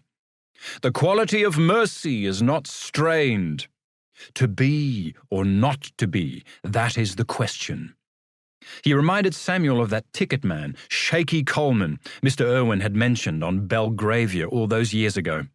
The one who recited the bard all over Fremantle, and the Aborigine who could also shake his spear. And now here was Clary, a big, solid man of some education. He'd arrived in the West from the old country during the gold rushes of the 90s, intent on making his fortune. And he had started out well, staking a claim in the early days at Coolgardie and filling a bag with very promising shows. But then Clary lost the lot, claim and all, in one mad weekend of champagne, fornication and gambling. And while he trailed around the outback these past 30 years prospecting, he'd never found anything to equal those early strikes. Now, with the onset of the Depression, he turned up at the old men's home with nothing but the rags he stood up in, his strength turned to fat and alcohol, though his voice still retained its English elasticity, and the mind its memory of the bard's endless flow of iambic pentameters. At least it did before Clary started the day's drinking. "Ah, Samuel, my dear fellow, what shall we have today?" he'd bellow of a morning into the recreation room, where Sam was studying, with his magnifying glass, headlines from the newspapers. He discerned in old Sammy a fellow litterateur, one with a taste for the classics. And in turn, Sam recognized something of himself in Clary. Not merely his delight in the kind of verse recommended by Mr. Irwin, but also as a sad paradigm for what Sam might have, probably would have, become had he followed his heart and Tommy Jones and gone to the diggings. So he'd put down the paper with a smile and say, "How's it, Clary? What's for today? Anything you like, my friend?" "Ah, Samuel, it's not what I like, but as you like it. Jaques from Act 2 in the Forest of Arden." And striking a pose while the others gaped at him, Clary would start to declaim, "All the world's a stage, and all the men and women merely players. They have their exits and their entrances, and one man in his time plays many parts, his acts being 7 ages. Put a plug in it," somebody might complain from the billiard table. But Clary would take no notice and spout on to the end, to second childishness and mere oblivion, before coming to a stop and asking, "Which age shall we be today, eh, Samuel?" The seventh age, of course. Sans teeth, sans eyes, sans everything. I was thinking of it only this morning when I woke up. "Hey, Clary," would come another voice from the door. "Get a move on. The pubs are opening." "Quite right, Buster. We'll play Falstaff instead. Go down to the tavern and drink ourselves out of our 5 senses." Until at length poor Clary drank himself into the grave. But his memory and the words remained, with all their potency, for Sam's speed. He could have gone on the stage himself, the old chap murmured from his bed. Or the films. Could have been a fine actor. "Who are you talking about, Sam?" asked the reporter. A fellow we used to have here. Do you remember him, Bob? Clary Short? "Yeah, just hopeless case. They put him out in that old bungalow from the original depot you mentioned, Mr. Cribben, with all the other poor sots." But he knew his Shakespeare. That's something, too. Oh, yes, we get all sorts through here, as you asked me. Gold diggers and post diggers, wowsers and tipplers, though rather more of the latter as you keep reminding us, Mr. Cribben. But all God's children, fancy men and poor men, thieves and working men, con men and honest men, horse breakers, house breakers and safe breakers. Ah, should I mention him? Sam checked himself. Oh, Charlie? Mr. Rust wanted some amusing anecdotes, and here's one. The boss locked himself out of his office one day and couldn't find the keys. Charlie was passing at the time, and knowing he was an experienced safe-breaker who had served many a long stretch for his skills, the boss asked if he could unlock the door. He did it in no time. "There you are, boss." Being a cautious man, Mr. Rust had the lock changed next day just in case Charlie succumbed to temptation. But he merely laughed. "Boss, the new lock is easier than the old one." And it was, too. He had it open in seconds. And the boss, being a good-humoured man as well, laughed with him. In fact, he even asked Charlie if he could open the office safe, which he did without too much trouble. Then added, "I wouldn't bother changing the locks again, boss. I won't rob the place. If I did, I'd be the first person you'd come looking for." Charlie became quite a useful sort of cove around the home after that. It's a nice little story, Samuel thought. But if I tell that chap and he puts it in the paper, people might ask what sort of place is Mr. Rust running, letting safe breakers into his office and get into trouble. No, it ain't worth it. I'll tell him something else instead. We had old soldiers and seamen among us as well. One fella, he was a Norwegian called Olaf, I think. Had been a merchant sailor but retired from the service and all but the grog. He got back here one night dead drunk. In fact, the orderlies thought he was dead and put him on the slab in the morgue. "You've got a morgue here?" "Certainly have, Mr. Cribben," Bob the Tuppenny replied. "We have a great need of it here, out the back. Masonry building, to keep it cool." "And it works," Sam grinned. Olaf woke up next morning and came to breakfast complaining it was the coldest night's sleep he'd ever had. He was gratified with a round of laughter. Mind you, he's the only customer I know of who's ever got up and walked out of the place, Samuel went on. The rest of us sleep there soundly until the man comes to take us away in our box. We'll do so myself, eventually. I wouldn't want to dwell on it. Course not, Mr. Cribben. You're a young man, and it ain't natural to think about death. Though if what I see in the papers is right, there's another war coming soon, and as a journalist you'll find yourself in the thick of it, I dare say. "That's my own feeling," said Joshua Cribben, thinking suddenly of his wife and 2 baby girls. But until then, death is a long way off for you. Out here, though, We're all old uns and the end is getting ever closer. Dying is part of living, you know, and you learn to accept your lot. Do you, Sam? I think so, young fella. By and large, I reckon I've made a reasonable fist of what I were given. The minister comes out here every Sunday to try and keep us on the straight and narrow, but the hymn singing ain't all that wonderful. We should be learning to play the harp. All us old codgers getting ready to join the angels, eh? He paused a moment, lying back on the pillow as if he were asleep. But he suddenly opened one blind eye and added a postscript. We had 6 of us pass away here one night. 6 old stiffs put out in the morgue at rest. It got so crowded that somebody put a sign on the door, "Standing room only." Standing room. And not one of them who could remain upright no more. Just as well it wasn't the night Olaf slept in there. The shock when he woke would have killed him outright. With his little chuckle, Samuel fell silent, and indeed seemed to doze off for a minute or two, for he woke with a start to the sound of voices and footsteps coming towards him down the ward. Through his misty sight he made out Albert Rust with a young man in an overcoat and carrying a large camera. "Hello, Sam. This is the photographer come to take your picture for the newspaper. Mr. Parker. Tom Parker. How do you do?" How's it, Mr. Parker? Nosy Parker, more like. What does it feel like to be the last of the old convicts, eh? Still alive, but I try not to think about it too much. "Sorry I'm late," Tom remarked to Josh Cribben, taking off his coat and getting his camera ready. "Held up with the other job too long."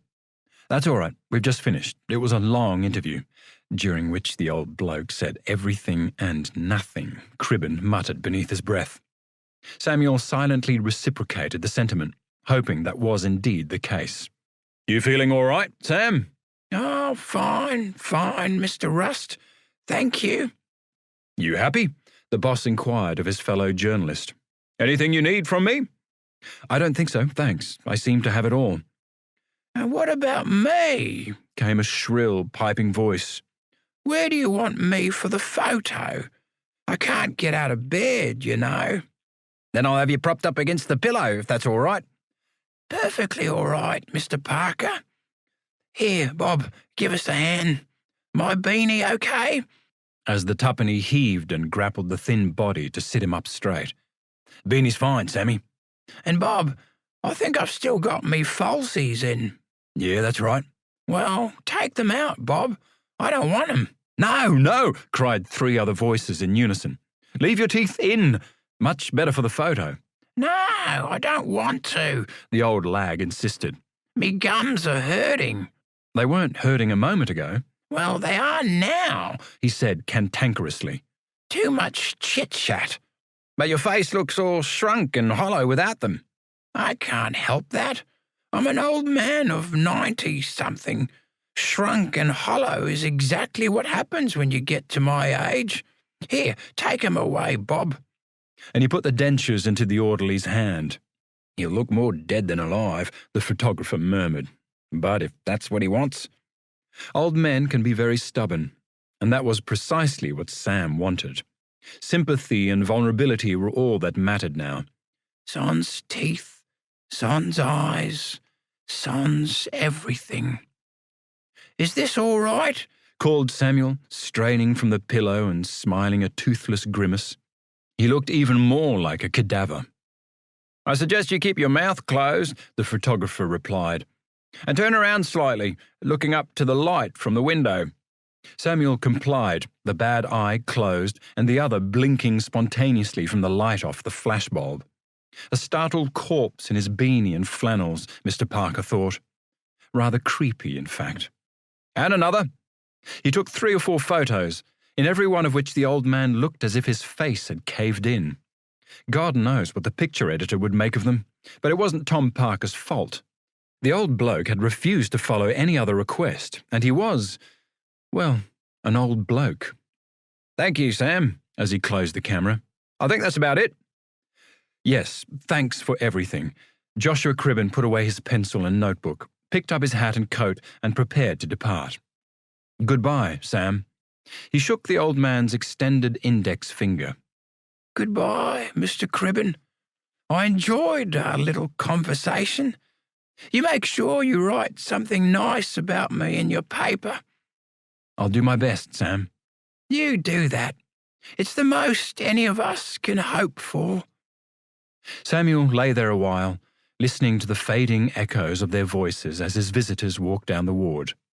The boss asking if they wanted a cup of tea, the photographer saying he had to get back, Cribben apologising with thanks, but he had to return with his colleague. Silence. And rest after all that talking. Samuel put his arms beside him, thinking over what he had said. Nothing that he shouldn't have revealed, so far as he could remember. Nothing personal, very much. Moondine and the Fenians, but everyone knew about them. A few funny little stories, harmless like the boss wanted. And all I want to do now is sleep. The dinner bell will be going soon, said Bob the tuppenny close by. Do you want to get up for your lunch, Sam, or will I bring something on a tray? I'm all right here, Bob.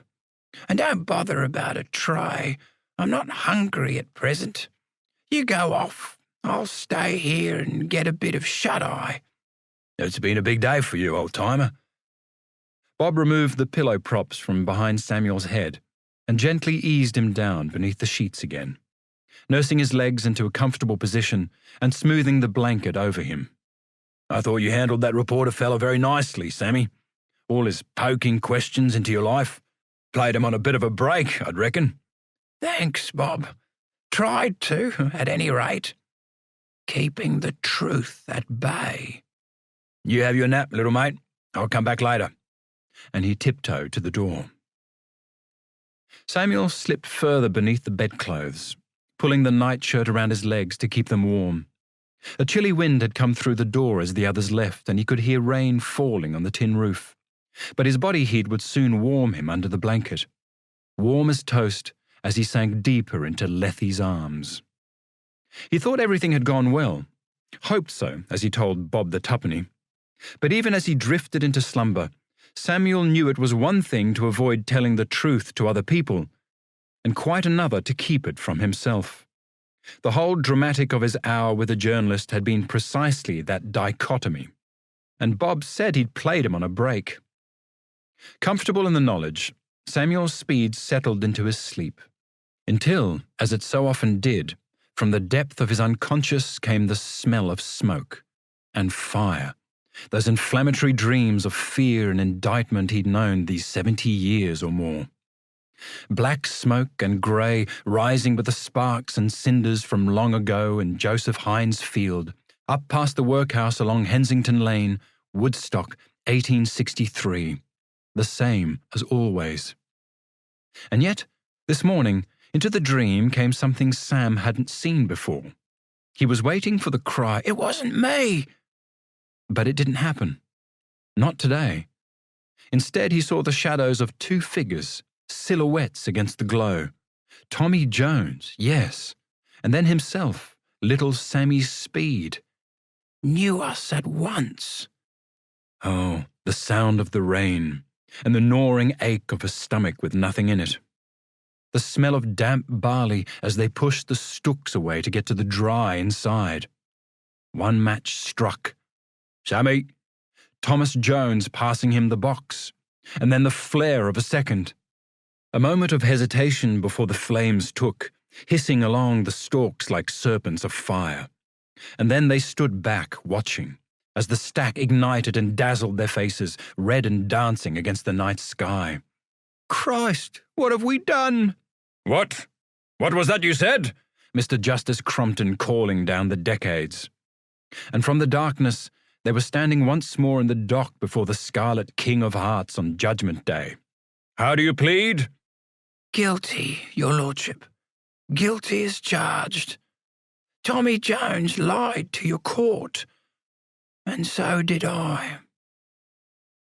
The flames paled and died away, but the ashen smoke still billowed until it surrounded him as it ever did. And yet again, this morning, it was different. It had always tried to choke him before, to suffocate. But today it seemed to caress him as though Samuel was being wrapped in a shawl, a white woolen blanket, and he was being rocked as a cradle ever deeper into his dreams and all his yesterdays. Smoke from the kitchen oven where Mrs. Gurney was roasting a leg of mutton. The billy boiling on the campfire at Yelverton's mill. Smell of cooked salt beef wafting down from the galley to the convict decks on the transport Belgravia. Whiff of stale cabbage in every corner of a workhouse.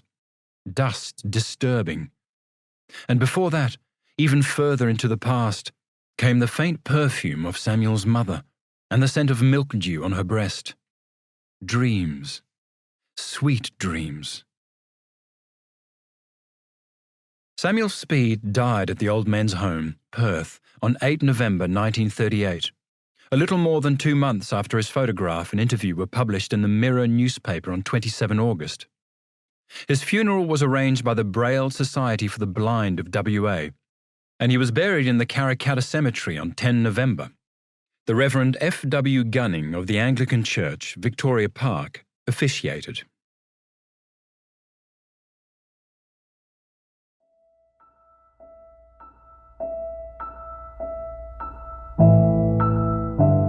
Author's note.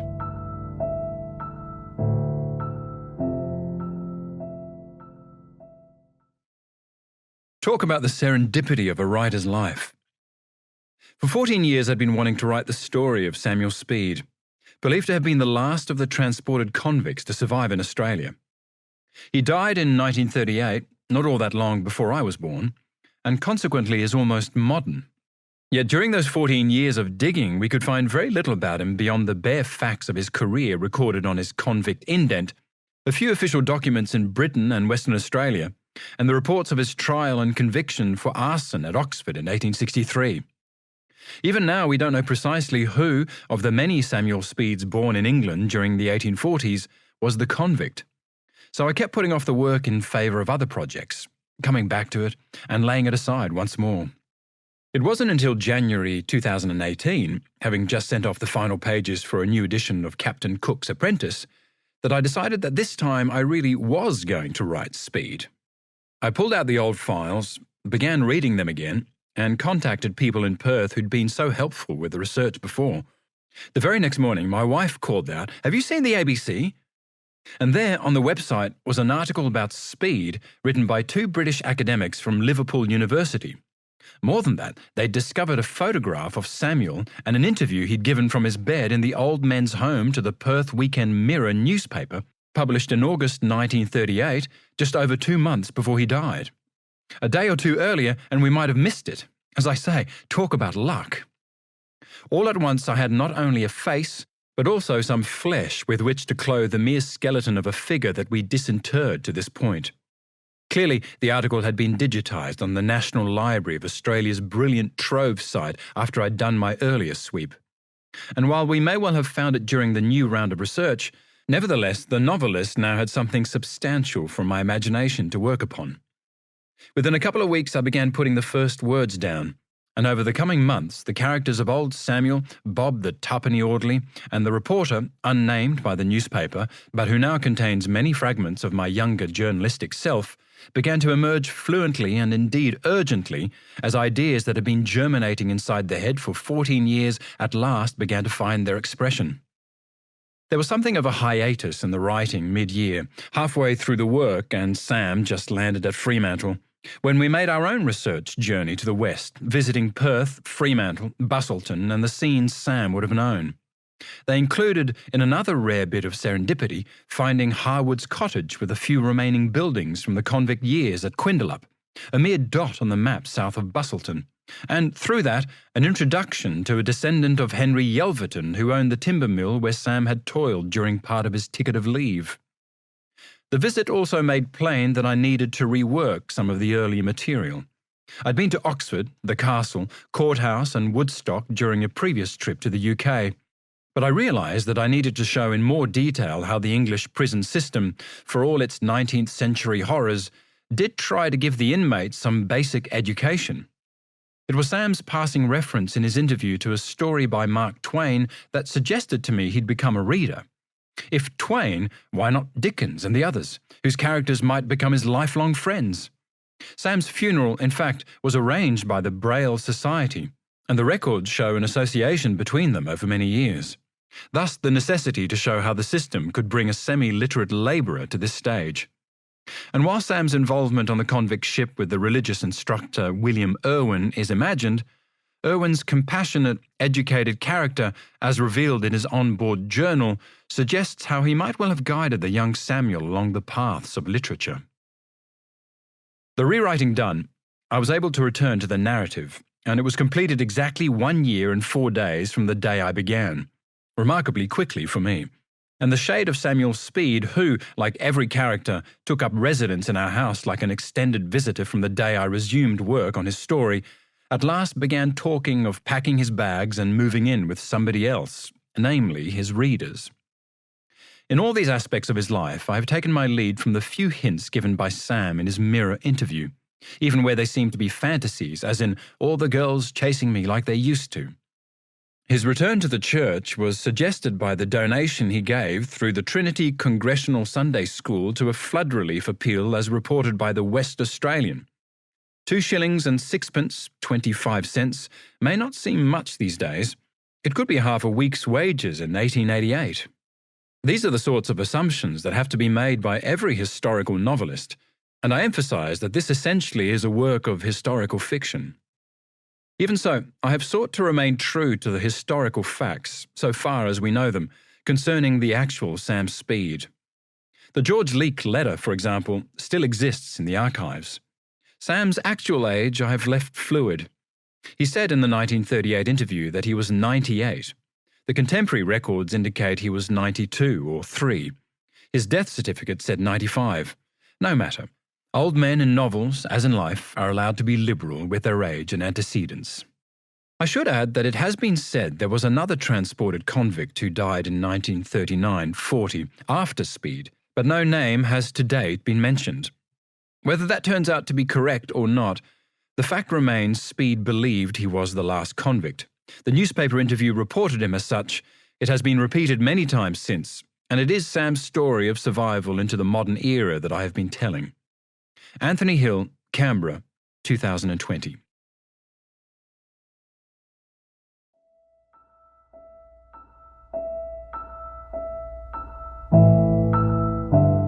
Acknowledgements.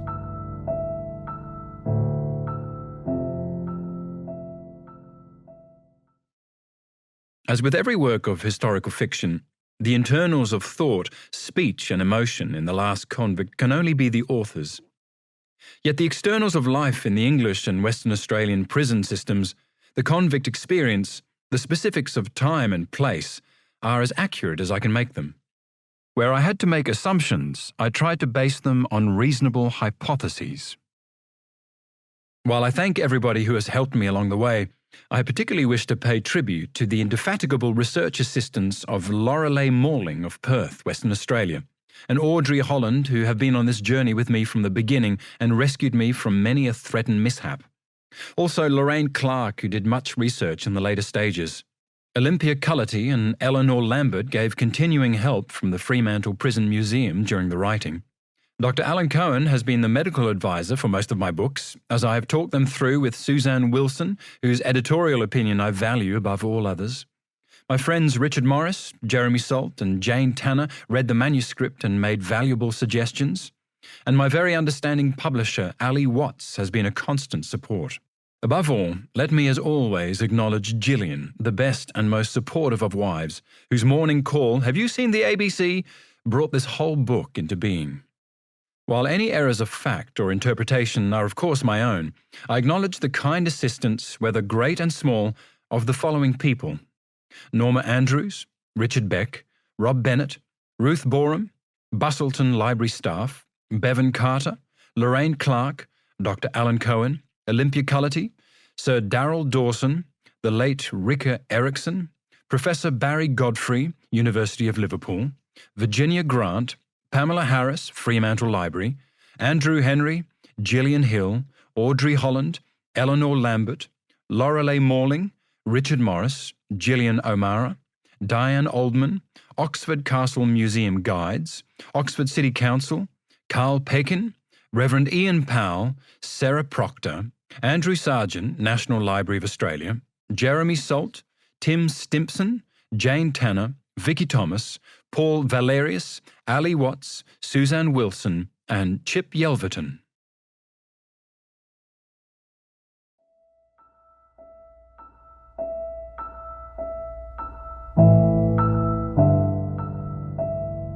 Belinda and Penguin Random House Australia hope you enjoyed the reading of The Last Convict, written by Anthony Hill and read by Julian Garner. Our audiobooks are becoming increasingly popular among travellers, families, and people who are on the go. If you really enjoyed this audiobook, please introduce your friends and family to the experience. We're sure they'll love you for it. If you want to hear more about our fabulous range of titles, please visit us online at belinda.com. Thanks for listening, and remember to always take a Belinda audiobook with you. Production copyright 2020 by Penguin Random House Australia, all rights reserved.